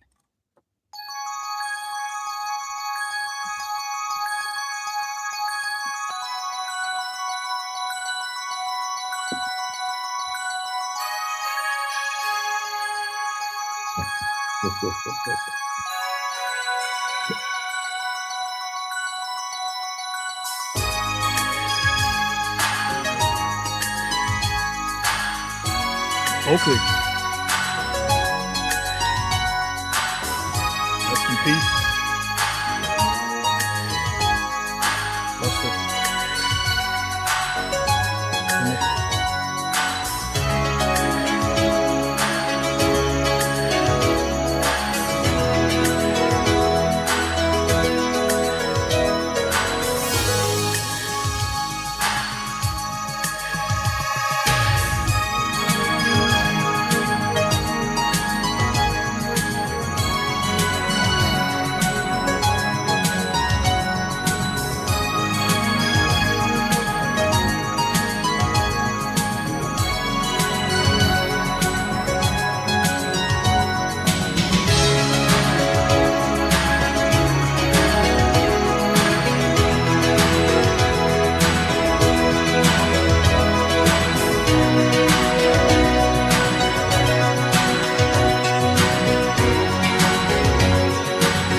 As legendary as your star is, my friend, as legendary as your star is, there is nothing to be said about the person, because the person exceeds the legend that we've seen for over 40 years, giving us poetic excellence in the form of what you've done in your career. I've gotten to know the human being and hopefully the new friend. Thank you so very much, Big Daddy Kane. No, man, my pleasure, man. That was beautiful. That was beautiful, man. And it was an honor, working with you today, brother. Likewise. You had a nice time? Oh yeah, man. I had a ball, man. Yeah, I had a ball, man. And I mean, come on, man. You had me, you You had me up here with the champ. You had me up here with Malik, man. And your introduction and your knowledge, man, is just beautiful, man. And then plus you brought up something I just was talking about. Yeah. We were just laughing about the Obama inauguration when me and MC Light was we decided we just gonna perform together so we can hurry up and get on this damn stage because they had us waiting for Dougie Fresh. So me and you saw that picture of me and Light from the Obama inauguration. We just was talking about that night. We was like, yo, look, let's do our song together so we can get on now. Man, so we just brought back a memory, but we just was talking about that a couple of days ago. Man, that's pretty cool to hear, man. And like I said, you got a friend in me, and I mean it when I say this. Please, let's keep in touch. I'm definitely going to be in your corner no matter what, and I hope you have a great rest of the day, man. You got it, man. Salute and peace and blessings to the rest of y'all. You too, sir. Big Daddy Kane. Man, Malik Yoba, going to bring Mr. Malik Yoba back in and Ray Boom Boom Mancini in right now. It was cool meeting, and again, Malik, so I'm assuming you did meet Big Daddy Kane a few times. You ran into him a few times. Yeah. We haven't spent significant time together, but yes, just over the years. Wow. It's great to meet someone who was part of your youth, right? And you brought this up, Malik, as well. And then when you peel back the layers, you realize I'm more interested in the person. Well, that's the thing, right? I mean, there's the characters we might perform, whether it's in sports, right, or the collection of them, or musicians, and then there's the persona that's created based on those characters or that art you do, and then there's the person. That's right. Hopefully, the person is always more interesting. Sometimes not so much. But, sometimes not. I agree there. Mr. Malik Yoba and then Mr. Ray Boom Boom Mancini for our final topic. And once Malik finishes his topic, I will ask him to tell our audience what he has coming down the pike, not to mention the fact that a tribute video of his I will be playing as well. I'll set up the question for our audience here. It's called A Feeling Like No Other, Malik. If you could select one singular achievement in your life, could be professional or personal, one singular achievement in your life that made you feel strongly about someone you knew, what achievement would you select and why? And which person did that achievement make you feel strongly about and why? Whenever you're ready, good sir, the floor is yours. Can I choose myself? Yes. I just want to thank me for being me. All the bullshit I've been through, I'm still standing. Here I am. No, I would say what I love is the precursor to your question. If I can just read it real quick. You wrote, loved ones provide the emotional backing that can help persevere during challenging times. Relationships fuel motivation, enhance emotional well-being, and provide the support needed to reach goals. I love that background. So what comes to mind, I would say New York Undercover. Because when I played the character on New York Undercover, and you mentioned John Amos helped raise people from a TV character perspective. I was a 26-year-old with an 11-year-old on that show, so which means I was a teenage dad. My brother became a father at 17, so I modeled that character after my brother and my father, the type of influence that they both had on me, and it was important to imbue the character with a lot of the values that my father bestowed on us, even if it wasn't always written. So sometimes on the show, they might write, my character prepares a TV dinner for his son. And I would tell props, no, go get real food and let's cook in the scene. Let's cut up vegetables and prepare a meal because I wanted to show, the value of cooking a meal with your child. And there were many people who watched that show who would point to a lot of the things that I did on that show, whether it was express affection to my son, things I didn't necessarily get from my father. My father was not the most affectionate guy. So either it was things I was able to draw from my brother and my father, or things that I wished my father would have done that I was able to bring to that character and help, essentially raise a whole lot of people who looked to that character for guidance. So I would say the role of J.C. Williams on New York Undercover. Committed you were. That's the word I want to use. You were, and I remember watching Ray Mancini. I remember watching this interview that Malik had. I believe it was with Charlie Rose years ago. I watched it a long time ago as well. Long time ago. That discussion opened up my eyes. Now, of course, the show itself that you just mentioned, New York Undercover, groundbreaking. The commitment you made for the characters that you've played, being a father on screen, this sounds weird, maybe as important as being a father in real life, because that character is someone that is real to someone, a writer, a director, a storyteller. Like it's or an real. audience. Or No, audience. I can't tell you how many people would come up to me and say, because of you, right, I became a better father to my kid because I see the things you did. Or a kid would say, hey, man, I told my father to watch this because I wanted him to be more like you. So that's the thing about, storytelling, acting, movies, TV, theater. We have a responsibility, right, to tell the truth. And it's not just, we're making it up out of, thin air. You really have to draw on your experiences, the experience of the writer, or whatever you might research for a particular character. But no, it's important. And at that time, especially, we were the first TV show in the history of television to have a Black and Latino as the leads in drama, right? To be renewed past one season. So when you think about that, that was 1994. Yeah. So before that, you had John Amos, with Good Times, right? You had Bill Cosby, and there were some others, but it was very rare. There'd never been a young guy, who was a father like that in the history of television. So I took that responsibility really, really seriously.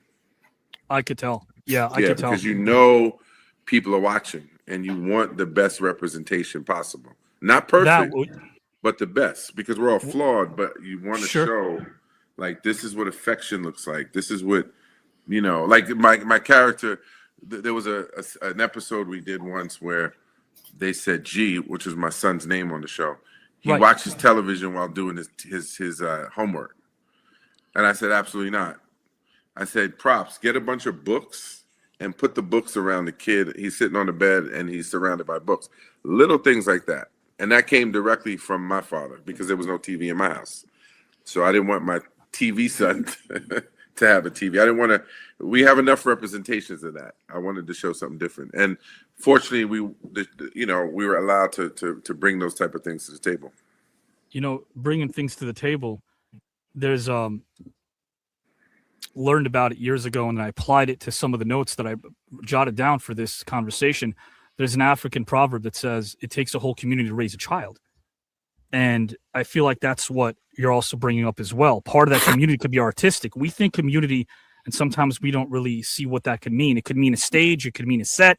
It could mean anything. And I think you being able to submerge and being able to take two worlds that are passionate, that you're equally passionate about, which is all things civil rights and all things, creativity, and blend those two worlds together is incredible. I mean, to be able to have a voice. James Earl Jones once said this. He walked into Lionsgate Studios when he was alive, God rest his soul.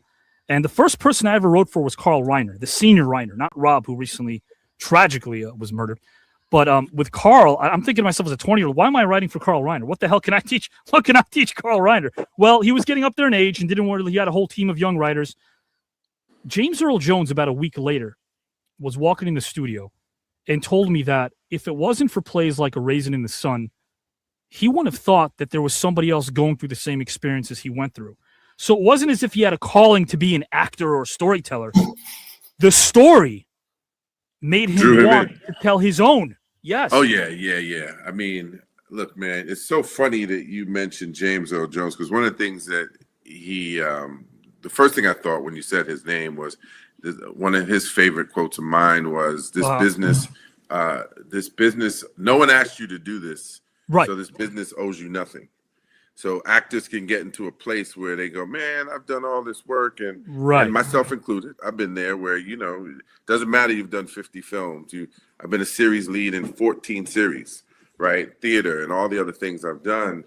And someone's still saying, hey, will you read for this part, right? And so you can get in your head and in your own ego to say, well, you can, because you can get to a point where you do get straight offers for stuff and other things people wanted to see you read for. Are you right for it? And younger actors I've seen with far less experience really getting their feelings about this expectation that they're supposed to be given something, right? And then you mentioned Raising the Sun, and it reminded me of the time that Sidney Poitier came up to me in a restaurant. I walked into Matsuhisa in LA, and I see him sitting there. I'm like, oh shit, it's fucking Sidney Poitier. And I go sit at the sushi bar, and I happen to be sitting next to Michael Rappaport. We had done Copland together. Copland, yeah. And although I wasn't with him, but he was at the bar, and I was with another friend. And Sidney comes up to me. He leaves his table in the main dining room and comes by the sushi bar to tap me on the shoulder to tell me how much he appreciated my work. And for me in that moment, that was one, I won my Oscar when Sidney Poitier says, you know, hey, I've seen your work. And he paused. He goes, you're good. You're really good. And that was probably like the maybe second or third season of New York Undercover. So to your point about we never know who that audience is and who we're impacting, and whether it's somebody who's aspiring to act, like whether it's Idris or Mahershala Ali or Michael K. Williams or all these people that came after me, who were like, bro, I saw you and you made me believe I can do the thing, right? And so that's so important. And you know, just bringing it up to, so you asked about what do we have coming up in the future. So there's shows in development and TV stuff in development, and you know, but in terms of the things that I own and that I'm working on. So you mentioned about this mashup. When I started Yoba Development, which is my development company, at this intersection of real estate, education, and media, that's a throwback. And you've been in real estate investing since '96, I think, right? That's the first time I bought a property, and then I got into development in 2007. Right. And then the more I was learning about how is that Center West Baltimore? That's the Center West project where I got my first seat at the table. And then the short story is I was doing a show, God Friended Me, where I was playing a real estate developer, and art often imitates life. And while we were shooting here in Brooklyn, a friend of mine was developing an entire city block across from Steiner Studios where I was shooting. And down the block was the housing projects.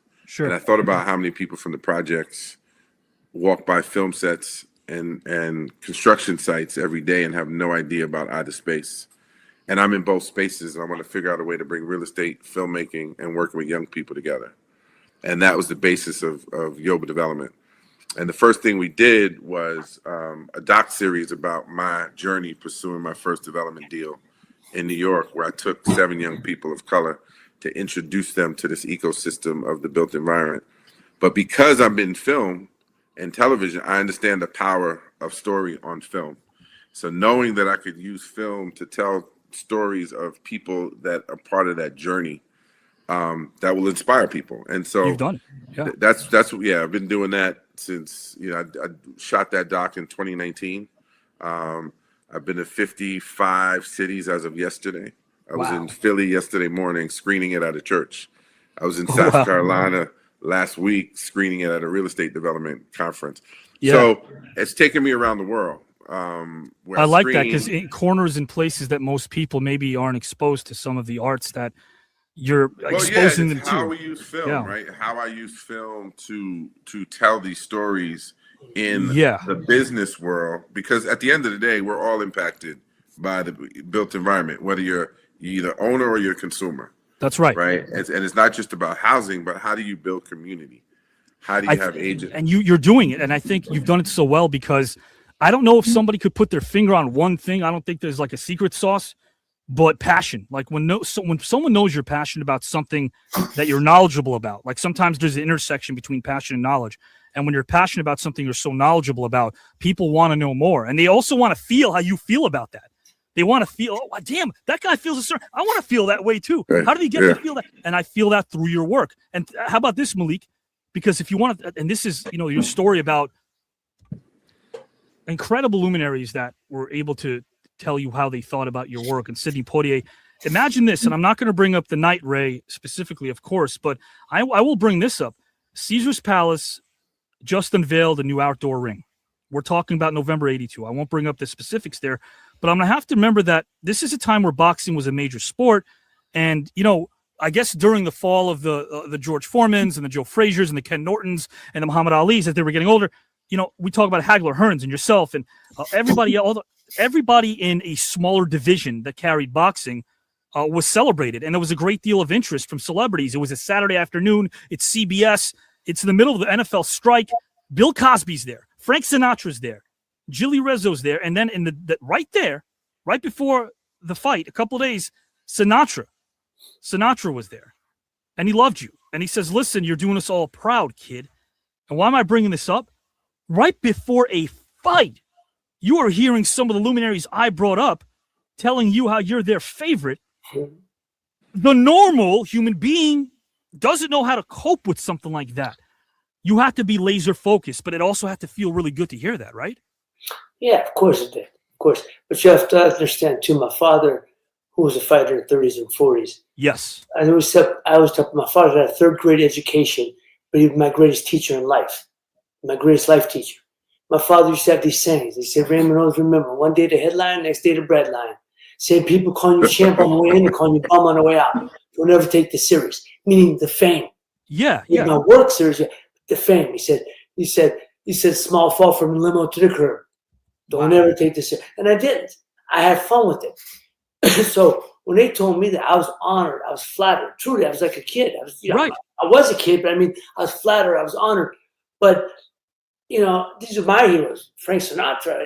Every little Italian American had, picture of Jesus, Frank Sinatra, and Joe DiMaggio. And that was the deal, right?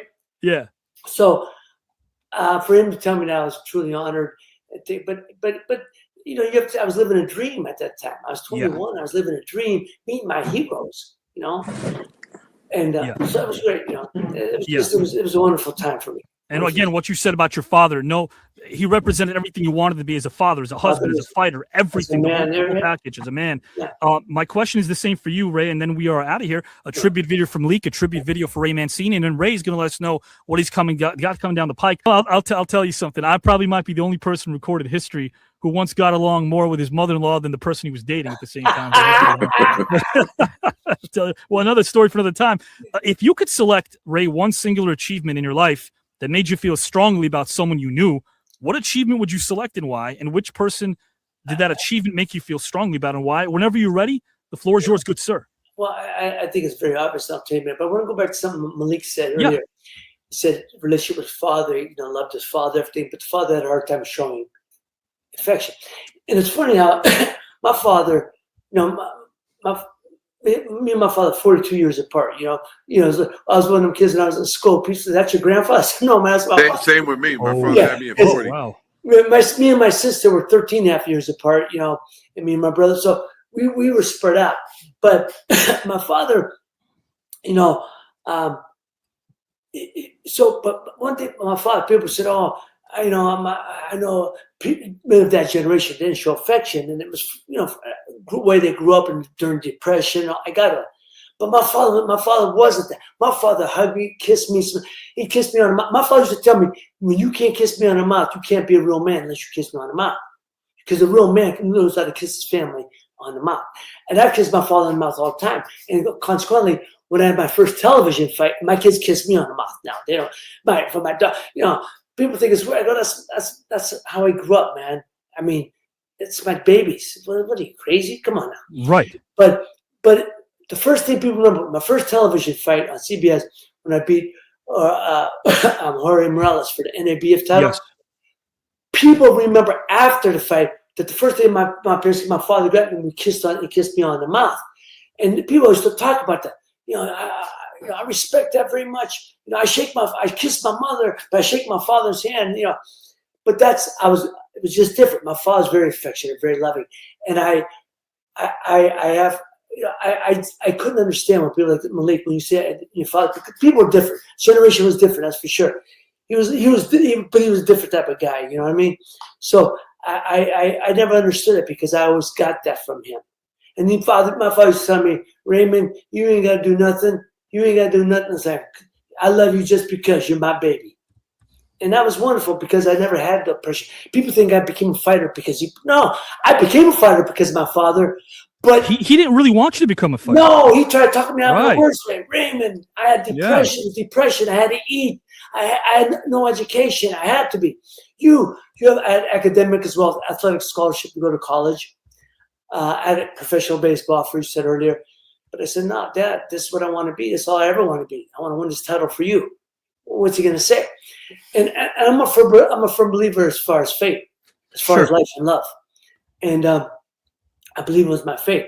Because when people say, when did you first know you want to be a fighter? I said, since day one. That's all I ever wanted to be. But again, because I wanted to be my father. It was everything, as I said, I wanted to be. As a man, as a husband, as a father, as a fighter. But he's the one who never wanted me. He tried to talk me out of it. And that's why people don't understand. But I wanted to do it for him. But he went to New York. I was leaving for New York. 18 years old. I said, Mo, I knew I was going to New York. When I got the baseball offer, I said, hey, thanks, but no thanks. I'm going to New York. I'm going to be a fighter. And, the funny thing is my mother's a New Yorker. That's where she met my father. Sure. My father when he went to New York. And so I appreciate the parents I had because they never said, Raymond, stay here because of us, stay here. Like a lot of people, they want their kids, they don't want their kids to leave. Stay home, get a job around here. Man, you're smothering your kid, man. I mean, my parents let me fly. And I loved them forever for that. But I know it was difficult for me to be away. I was the baby. I was the last one. You moved to like New York City in 79, right? 79. I was 18 years old. I didn't realize. I thought I was the old man on this dais with Big Daddy and Malik. I'm the old man. I got a birthday 2 weeks since. Yeah, but what did I tell you when you first signed in about the Fountain of Youth, right? Oh yeah, man. You found it. Share it. Share it with me. The funny thing, I always joke about certain places like Florida, like Naples, Florida. I go, you got to have Medicare to live there. In 2 weeks, I'm going to be on Medicare. Where do you live now? I already got my card. I said, you kidding me? But anyway, but yeah, man. So going back to your question, winning that world title for my father was the greatest thing in my life. It's the greatest thing I've ever accomplished, other than seeing each one of my babies born.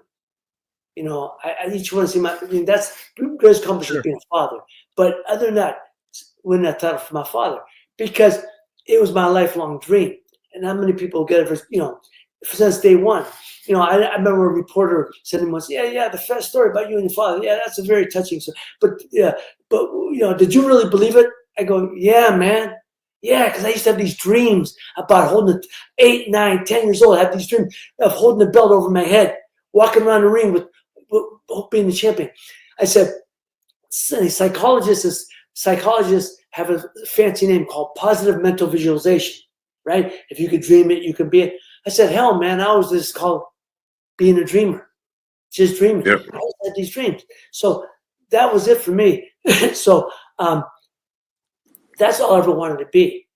And I was very blessed to be able to live out my dream and achieve it. But you got to go after it, and I'm sure, Malik, you understand. I always tell people when I speak, colleges and corporations or the high schools, and I tell people, I said, one thing I learned about you want to achieve greatness and stuff. You want to achieve greatness, to be great.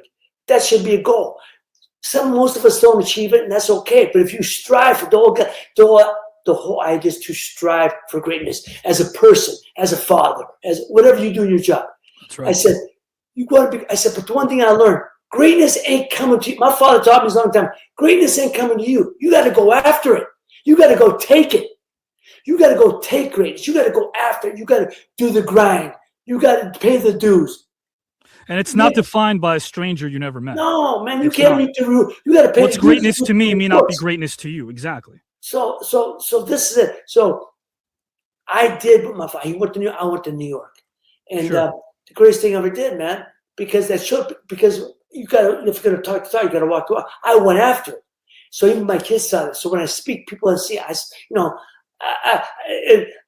went there, and I was the only white guy in the gym, and I walk in, and when I first walked in, they look, you get the curious, but then guys start what, and then you start sparring and you start working, and they bring it and you start, every guy in the gym, and then you hold your ground. You have to understand. I was the Rainbow Coalition long before Jesse Jack. My trainer was black. My trainer, Murphy Griffith, the uncle of Emil Griffith, one of the greatest fighters of all time. Who was great at training you against southpaws, right? Oh yeah, I never lost to a southpaw because he tried me, of course. But Griff told me that long time ago, said, young man, when he saw me in the amateurs, he followed my manager Dave. Oh, he said Griff was black from the Virgin Islands, and my manager Dave Wolf. Dave Wolf, he wrote a book. He wrote the best foul about Connie Hawkins. Yes. And he got him about how Connie got screwed and he get a chance to play in the Dave NBA. actually helped get him off. I mean, got him. Got him back in 1969. Right. But anyhow, so Griff saw me in National Golden Gloves. Said this kid's, he thought I was the best pro prospect. He said, young man, he came in the dressing room. I was heartbroken. I lost the fight. I thought I won the fight, but look, there's nothing more political in this country than amateur athletics. Nothing, But he said, young man, you ain't never going to win no amateur title because you already fight like a pro. You got a pro style, but you could be a very, very good pro, and maybe you could be a world champion someday, and I can help get you there. Oh man, that's all you want to hear, So he gave me his card. He said, look, go home, rest. I'll get in touch with you. You get, and we'll talk. And he followed up, and he followed up. And he said, what's your goal? What you want to do? I said, I want to turn pro. And he turned me on Dave Wolf, and we talked. And Dave flew to Youngstown, my hometown, to talk to me and my family. But I'm saying is, that was, and then when I left, I had to sleep on Griff's couch. I got there, slept on Griff's couch. You pay the dues, right? And before I could afford enough to get my own apartment. But what I'm getting to is, you go after the dream. You got to chase the dream. The dream ain't coming to you. You got to chase it to be and to capture it and make it a reality. And this is what people don't understand. When I hear people all the time, I say, hey, young man. So when I talk to different groups, they'll say, young man, what do you want to be? Well, I want to be an actor. Are you going to class? No. Are you in a theater course in school? No. Well, how's that going to happen? Well, I'm going to be discovered. Okay, I get that. How about young lady? What do you want? Well, I want to be a singer. Are you taking voice class? No. Are you? And what happens if by some fluke you make it and you're not prepared for that success? Well, that's the thing. Spiral, that happens more often than not. Oh yeah, especially today. More often. Look, plenty of examples that when people weren't prepared for success. Yeah, you're right. Plenty of examples. So anyhow, but what I'm getting to is you got So when you tell people, but I would have. So when I say that's the greatest achievement. But I'm very proud of that because I went after it. I left Youngstown. I left my, you're comfortable. I always tell people when I speak, you got to get to achieve success. You got to be comfortable. Uncomfortable. Yeah, and I'm talking about situations. Griff used to say to me, Ray, I train at Times Square Gym. It's my home gym. But I go down to Gleason's, and that was still was a Manhattan. Gleason's Gym. And on 31st in the Garden. He used to take me to a gym called Solar Gym. Which down in like 10th Avenue, down in the 20s. It was all black and Hispanic. And I walked in, and they used to foam at the mouth, as I said. And he'd say, Ray, I'm going here because, man, this is the situations we're going to be in sometimes. When you're in that ring, you'll be in situations, you're going to be uncomfortable. He said, and we're going to be in there, and we got to earn our bones in this place. He says, you go out there, and if they try to war with you, try to take off on you, you stay there and hold your ground.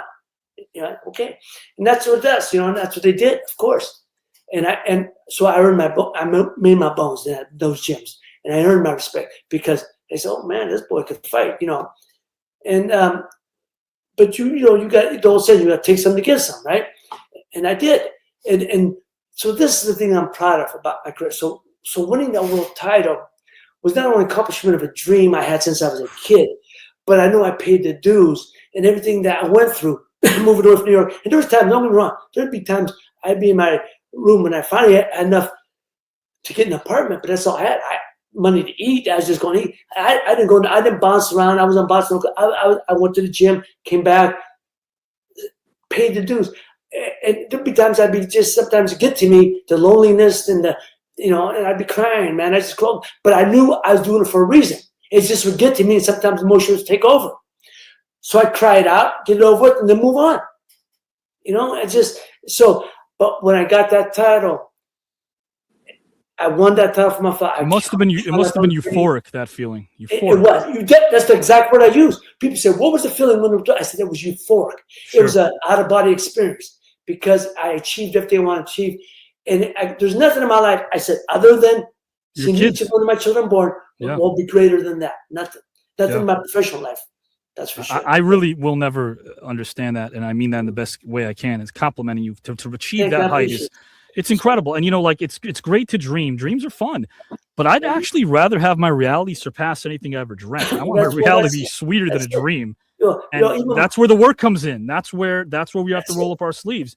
You epitomize that work ethic, Ray. You really do. Well, I appreciate that. I mean, but sometimes, like, because I graduated, but I admire people like Malik, who the education. People get that education. I admire people from here in Youngstown. My guys, I graduated. You know how many people I graduated?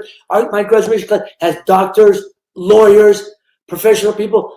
I admire that because I didn't have the mindset to keep going to school. I wish I would have, but I had the mindset. Why are you who I wanted to be? Yeah, but you fighting and getting back up after getting knocked down can help a doctor realize I need to hit these books harder. Well, and for Malik, Ray, just so you know, first of all, it's an honor as well. Thank you. It's very kind of you. Same here. Really enjoy your work very much. Ray Boom Boom Mancini, bro. Like, it's a name that's always been part of our consciousness. That doctorate I have is an honorary doctorate. I do not have a formal college education, but what I've learned, though, is that when you're out in these streets doing real work, right, and a university decides we see you and we want to honor you, we're the school of hard knocks, bro. It's the same thing. That's it. Well, that's it. That's the best kind of education. Being a doctorate of life. I agree with you. I always tell people. I said, man, I used to tell my kids because my son said to me, because I have 3 children. My daughter, right out of school, she started working and stuff, and now she got her own beauty business. But she started traveling, and which I encourage my kids to travel. See the world. Best education is through travel, right? Yeah. I mean, I always loved what Albert Einstein once said. Could be the greatest mind ever, right? Was once asked of all your teachers, who's been your greatest teacher? He said, experience has been my greatest teacher. Yeah. And that's the God's truth, right? Yeah. So, and then my one son, Leonardo, he went to school, but he's an actor. And you appreciate this. But he's from the stage. He comes from the stage, which is the real life. But he went to school for college. You've done off-Broadway stuff too, right? I did off-Broadway, yeah. I did. You know, because I've been trained in the theater. Yes, I'm a thespian. but the first time I ever felt like I could say I was an actor. Okay. Because the stage is the real actors. So, I'm not anybody comes from the stage. It's a different discipline. Real actors discipline. come from the stage, right? It's a different discipline. My son, when he went for one year, came back and said, Pop, I don't want to go to college. He said, I want to go to acting school. Let's do it. Found a school. Went, he lived because my kids grew up in California. I was living, I lived there for 30 years. Yeah. And he found a great school, and he went, and religiously he still goes. He goes to a master's class. He still goes. It's class, so I admire that. And then my third job is a fashion designer. He's the only one who went to college. Went to Colorado State 4 years. Come back, boom, went right to New York and started working because his mother's cousin worked on wardrobe for a couple HBO series because he was a fashion and she was the wardrobe. So he learned about the wardrobe business and everything. He started his own line. During COVID, he started his own first fashion line. Since then, he's had 5 fashion lines come out. I teach them, you go after, man. You got to make it on your own. That's right. Nobody's going to give you nothing. And I'm proud of them because they're doing it, And that's the greatest thing you can see is your kids going out there. The greatest teacher you can be is the education you have is experience. Look at my parents. But also what you've done is being able to talk about them with such gusto. I like that because you could tell it once. And don't get me wrong, not everyone has to project a certain way to show how passionate they are about people they love. But the way you describe them, it's apparent how much they mean to you. Right? Let me tell you something. I'm going to tell you, and I'm saying I'll be quiet. My parents were married 64 years. Couldn't be more different. My mother, born in Jersey, raised in the city. My mother graduated high school at 16. She was working down on Wall Street as a secretary and stuff, at 16. My mother IQ was a Mensa IQ off the charts. Yeah. My father had a 3rd grade education. He was a fighter in New York, and they met.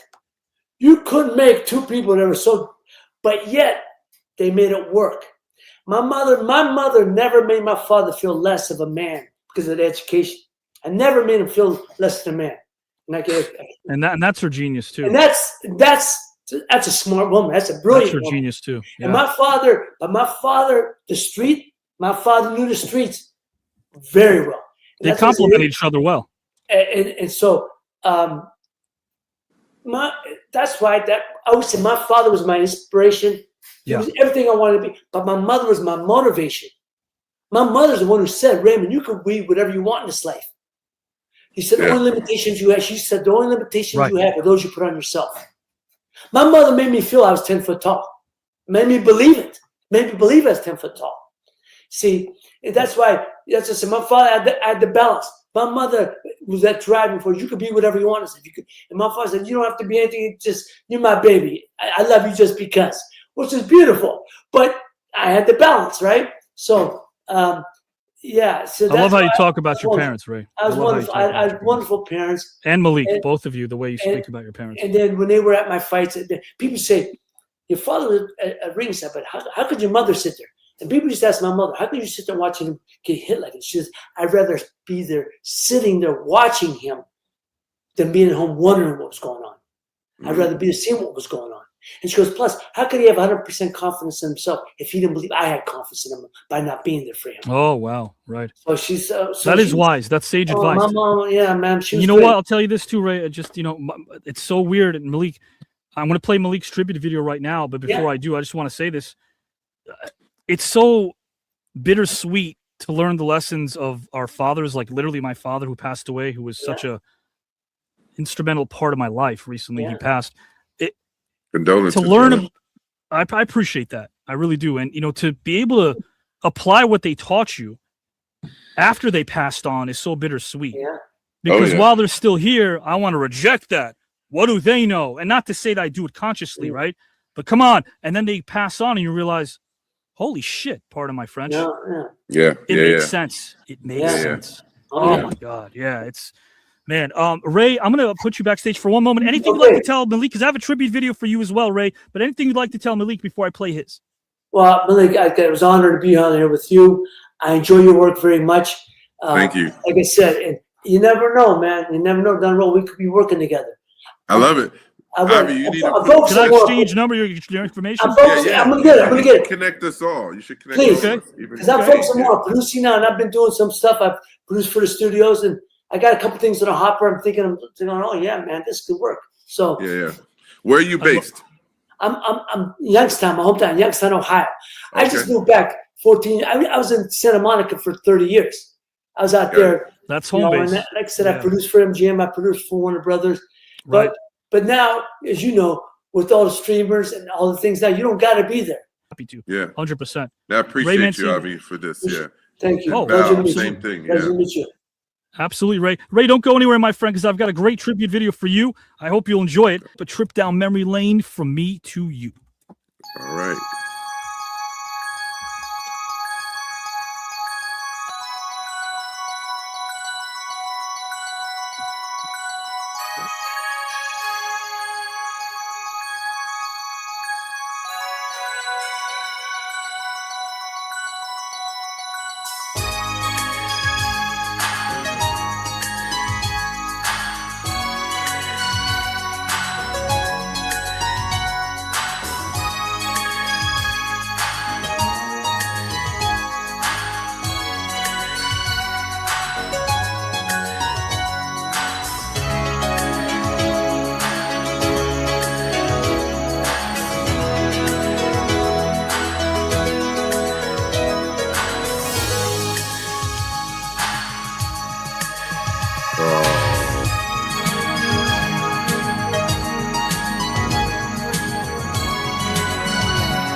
Well, my friend, I got to tell you, in these. Thank you. Oh, you deserve it, man. And in these couple hours, man, I've already know I've made a friend in you. And like I said earlier, not only am I here for you as a colleague as well, but as a friend, I want to be able to discuss history with you. I want to be able to discuss things that matter to you. I want to keep learning from you. So thank you for being here. No, thank you for what you do, man. You're special, brother. And it's good to now be one of those people that give you your flowers as well, because I watched a few of your videos in the past. And no, this is wonderful. So thank you so much. Yeah. Thank you so much. We'll stay connected. Yeah. Yes. I might take you up. Was that Progresso we said? We get. Yeah, we got our corporate sponsor. Whoop whoop. We got the soup, Progresso soup. Okay. Maybe and they'll definitely be able to help out with some of the things I think you have coming down the pike. I'll be in touch with David as well, who's been great. Man, Malik, thank you again. I hope you have a great rest of the day, sir. You too, brother. Where are you based? Right now in Jersey, home base Santa Monica. Home base what? Santa Monica's home base, but in Jersey currently. Okay. All right, cool. Yeah. To be continued, brother. Have a great day, and you give too, my sir. regards to Ray. All right. You got it. We'll talk soon. Okay, bye-bye. You got it. Thank you, Malik. Malik Yoba, guys and gals and pals. Well, there's Val. They're making a cameo. I want to bring in Ray Boom Boom Mancini right now. Ray, I got to tell you something. Being able to sit here with you and Big Daddy Kane and Malik Yoba, with the exception of Malik and Big Daddy just kind of meeting each other once for a few seconds, to see the three of you guys respect each other, it gives me the adrenaline I need. It's almost like I feel like I've been through 10 rounds or, not the 15. By the way, please don't get offended when I say this about the new fighters, but you guys did 15. Yeah. You guys did 15. I want to see somebody do what you guys did consistently. That's, to me, you're the real fighters, not to knock anyone today. No, 15 rounds. I agree with you. I've said that. I said, look, you can't knock the fighters because they changed from 15 and 12. That's right. But very few, any 10-round fighter go 12. Any 10-round fighter can get out the last 2 rounds. Very few go 15. That's right. And when you see it now, too, the fighters now, people say, what's going on with today's fighters? I said, there's a lot of terrific fighters out there. I said, there's not that many good trainers. There's only a few good trainers. I mean, the top 3 were ex-fighters. Freddie Roach, Robert Garcia, and Buddy McGirt. Sure. Those are the top 3 for me. Do you put Customata up there? Well, Cus, as an all-time great? No. I don't know who he had. Other than Mike Tyson, and I know he worked with other guys. He worked with other fighters. Don't wrong. Sure. But who did he have? Not that he wasn't a great trainer. I'm sure he was a great teacher. But look, Murphy Griffith, I was the first one he had. I was the first champion. But then Donnie Lalonde, and he worked with 2 or 3 other guys. But, that's right. But I guess people do, and I'm not saying he don't. I just don't know enough about him as a trainer. Of course. I'm going to say the same thing I told Malik about you. I want to be able, again, we'll do these regularly. We'll have a one-on-one, not only to learn more about, again, our audience can learn more about the sweet science through your story, but there's such an amazing career there. Like I said, you're a Renaissance man. You've done a ton. You're still doing a ton. I can't wait to collaborate with you behind the scenes. It's going to be fun to hear. Now, where you say you live in Santa Monica? That's where I lived. Home base in Santa Monica. But I'm not going to say specifically where because our audience is they're going to hunt me down. But in Jersey currently, in New Jersey. Okay, no, I got it. Because I was in Santa Monica and I was over on Lincoln Boulevard between Montana and Idaho. Are you familiar with Wilshire? Oh, very well. Sure. Okay. But I'll tell you this. I definitely want to get connected with you as far as other projects. But before I do that, I'm going to play you a tribute video I put together, my friend. A trip down memory lane. Good, sir, from me to you. Thank you.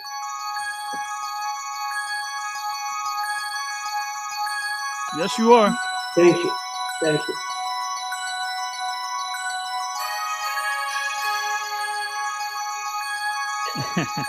Wow. There it is, Steve. Great crew.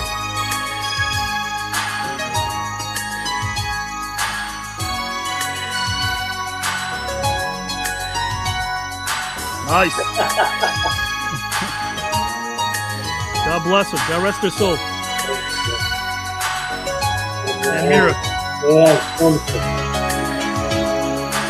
Scotty. Scotty and Lisa.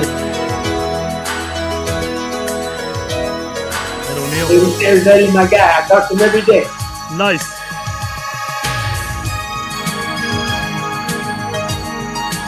Danny, hello. Danny and Steve Jones. Right. Mickey and Matt. Yeah.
Jim McMahon.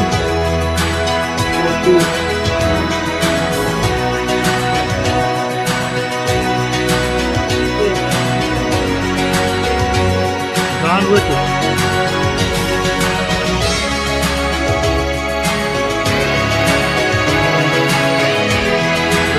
Big Daddy, that's Big Daddy. That's right.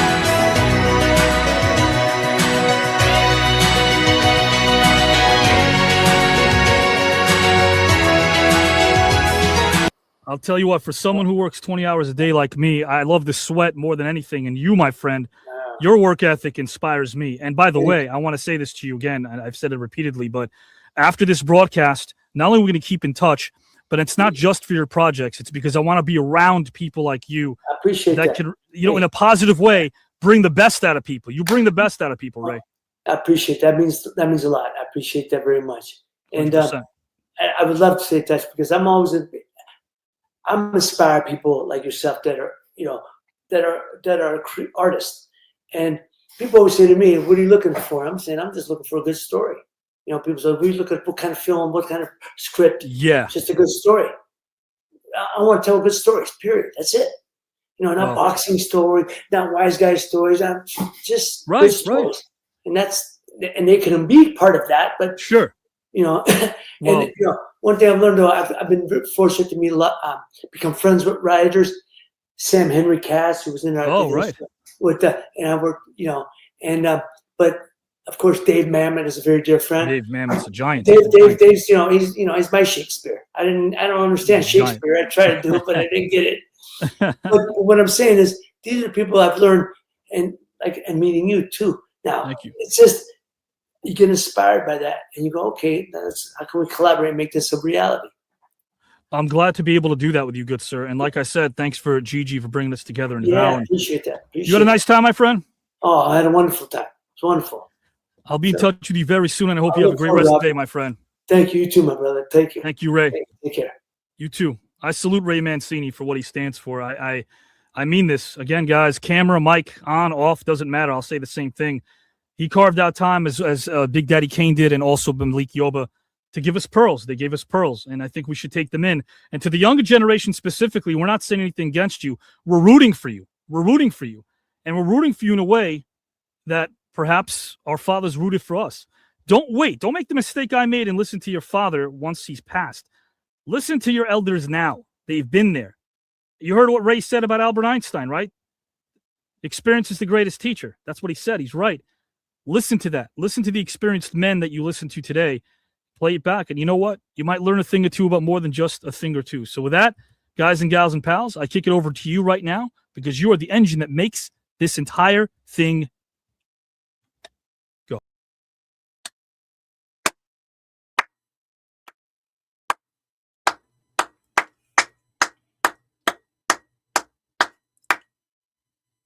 Because what else can I possibly say about tonight? Were you expecting any of those three? All right, be honest, be serious. Were any of these names put in the comment section at the beginning of the broadcast? Dr. Malik Yoba, Ray Boom Boom Mancini, Big Daddy Kane. Hey, chat, welcome. We will always read your comments out on screen. Keep them coming. We love them. They add so much to the broadcast each week, each night, each time you're here. We can't do this without you. As Avi said, you are the engine that makes this thing go. As you know, guys and gals, I'm going to make a quick cameo here at the end of the broadcast. You've seen enough of me, heard enough of me, but I want to mention this. We need you in the comment section now because in moments, we're going to play the outro.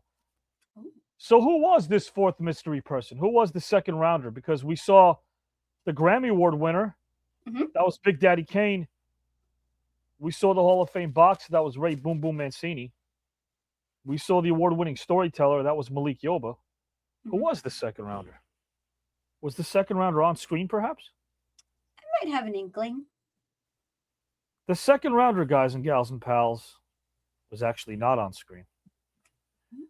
The second rounder, guys and gals and pals, as a matter of fact, with tech issues going awry, is now officially eliminated. And I'm going to reveal who it was. How about that? I'm going to reveal who it was. But I'm going to have to do it this Wednesday night, guys. This Wednesday night. You're going to find out who the mystery person was. Who was the second round mystery participant? You're going to have to find out this Wednesday night. That's March the 11th. And as you know, hey, look at this. Speaking of March, in a few days, this man is going to be a birthday boy. Yes, he will, Sass. Yes, he will. Wasn't you. You're going to be a birthday boy soon. Yes, you are. No, guys, we appreciate your comments. Keep commenting because the most exciting part of the show, as you know, is the outro where all of us are going to be on screen, guys and gals. There's no lines to read in between because you're going to find out crystal clear. If not, you can kick my rear. You're going to find out who is going to be here next Saturday night. I'm pumped up because the final lap of round 2 is upon us. And I'll say this.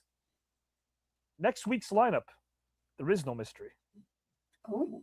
There's no mystery. There are no question marks. Watch the outro in a few minutes.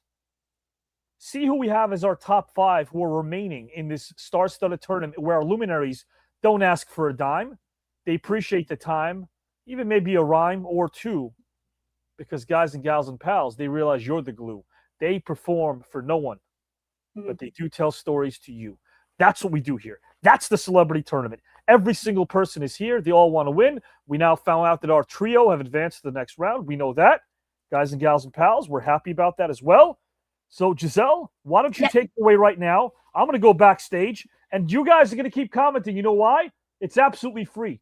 And we bust our tail to give you the very best. Nobody, and I say this in a way that is not braggadocious, not The Tonight Show, not Bill Maher, not Saturday Night Live. Nobody gives you 2 to 4 different luminaries every single Saturday night for 3.5 years running without an off season, guys and gals and pals.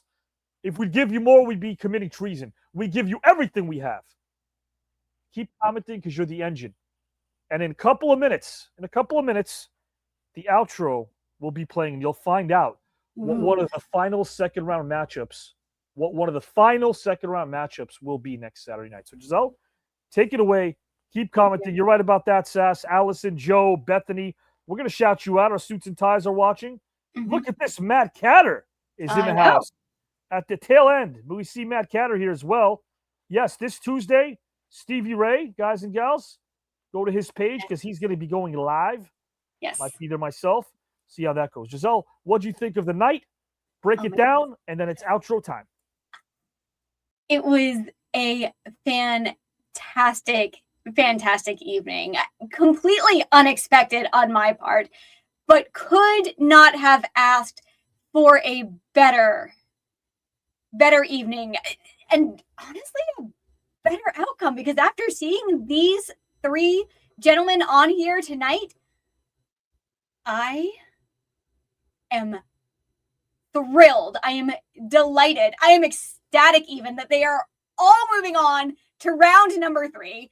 I'm going to be biting my nails again until Wednesday, waiting to see who the second round mystery participant who had tech issues were. But we did say that from the beginning of round 2, that if you had tech issues and you couldn't make it to the broadcast before all of the topics were done, you're out, because this is a competition after all, with currently $15,000 on the line. And as I hear, that will increase in round number 3 to 20, with a trip for 2 to Greece, with all of the accolades of being TKN and that Tom Sizemore Memorial Cup. Who wouldn't want that? You can see they're still coming in. Our biggest names are still to come. But tonight, starting with this first topic, and history meets the present, the choices they all chose for that topic were really, really incredible. I was particularly fond of Dr. Malik Yoba choosing W.E.B. Du Bois. I'm sorry. That's my French in me. I have to go through that in my head all the time. But yes, Du Bois. I don't know that he's been brought up as much on this broadcast on the show as so many others, but the way that he broke down his writings and ideas and philosophies and what that would do for today that really got me. So for topic 1, had we been voting, my vote would have gone to Dr. Malik Yoba for that. And then the conversations we had in between these topics, they were so beautiful. They flowed so seamlessly. We went everywhere we could possibly go and brought it all right back. Always a great part to witness, and just seeing their feelings on John Amos and some of our other dearly Can I ask you a departed. question, Giselle? Because we're as we're about to do outro now, I want to ask you, who would you have voted for topic 1? Topic one, Dr. Malik Yoba. And who would you have voted for topic 2? Topic 2 is a lot more difficult. Topic 2 may get into coin flipping territory because they were all really, really close for topic 2. Oh gosh. I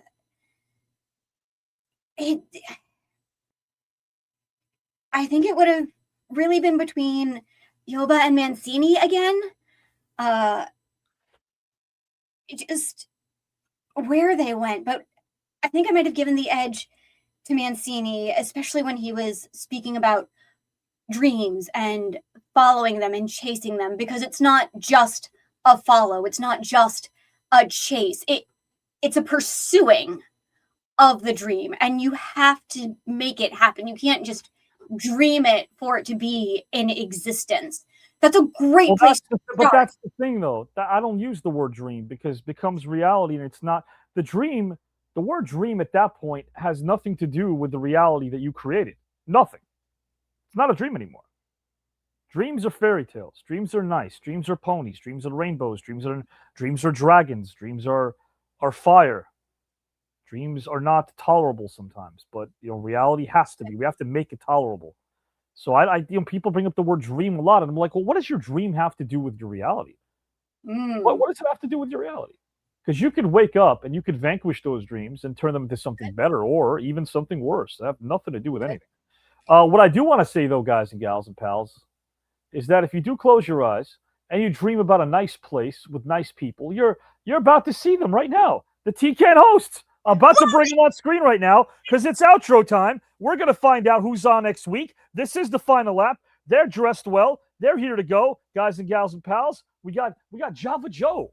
We got Kelly of Kelly's Corner, guys and gals and pals. This just in. We have Justin, guys and gals.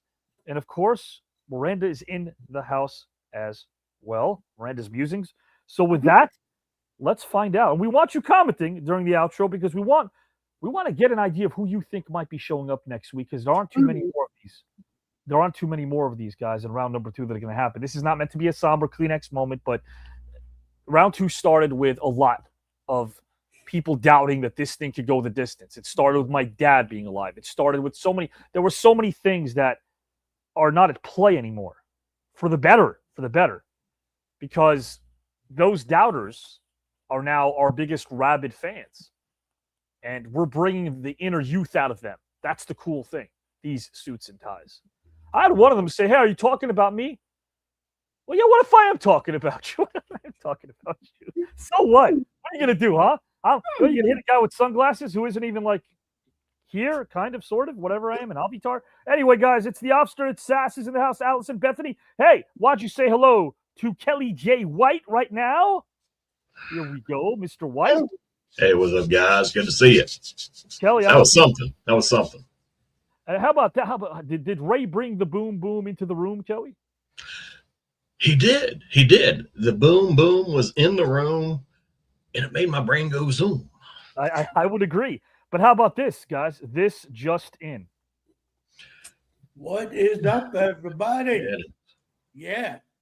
Well, I don't know about all of that, but I know that at some point, seeing your face will probably make her have a lot of musings.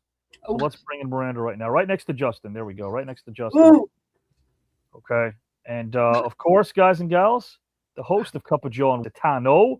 So with that, I'm not going to tell you what time it is. I'm simply going to show you what time it is, guys and gals and pals. Let's do it. I don't steal what I can't do as well. I can't. I'm just going to show you exactly what we have in store for all of you next Saturday night.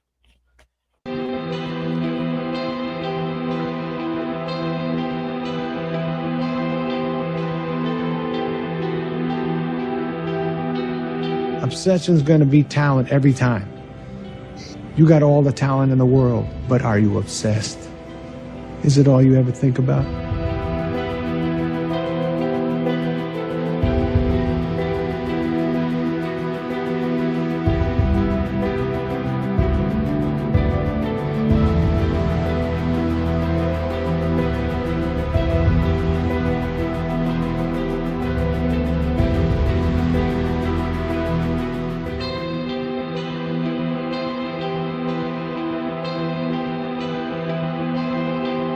But my biggest thing was trying to change someone. And I think at the end of the day, you know, unfortunately, they'll only change themselves.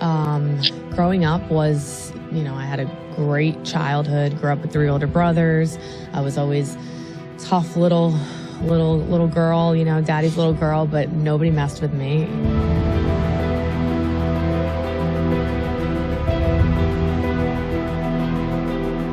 Struggle with the things they've seen and done as soldiers. So, and that's something near and dear to my heart and a big part of my journey that led me down this road. So finding a way to give back to that community has been a very big part of my life. You know what? This is my 16th motion picture. I've been doing this for 7 years, so it's not like I've just been on a whim getting a chance to act. I've been working at it for a while now. It's a natural transition for me.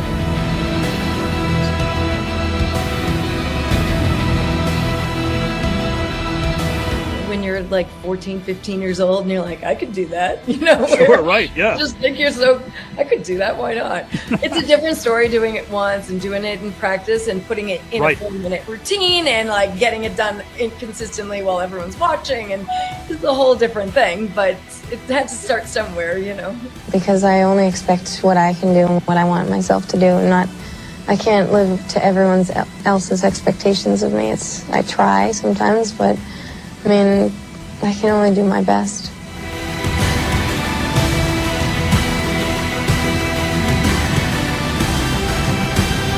Oh, she was a great, great professional chef.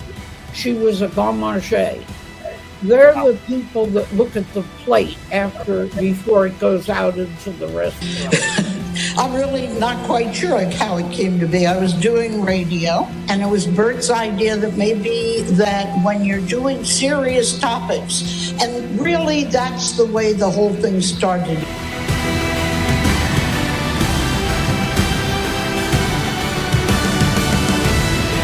And they always use the term, you know, you read history or you're doomed to repeat it.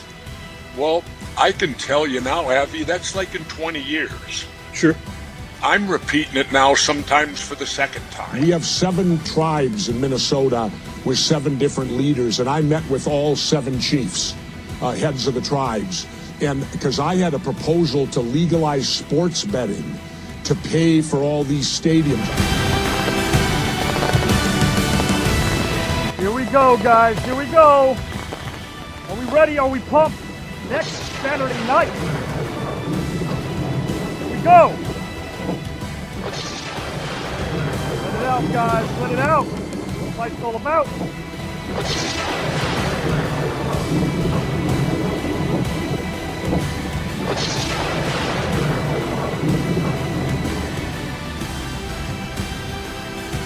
OTJ. Damn.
How about that, Justin? How about that, Kelly?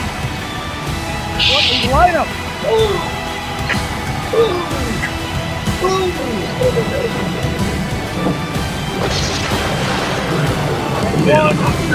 One will be gone. One will be gone.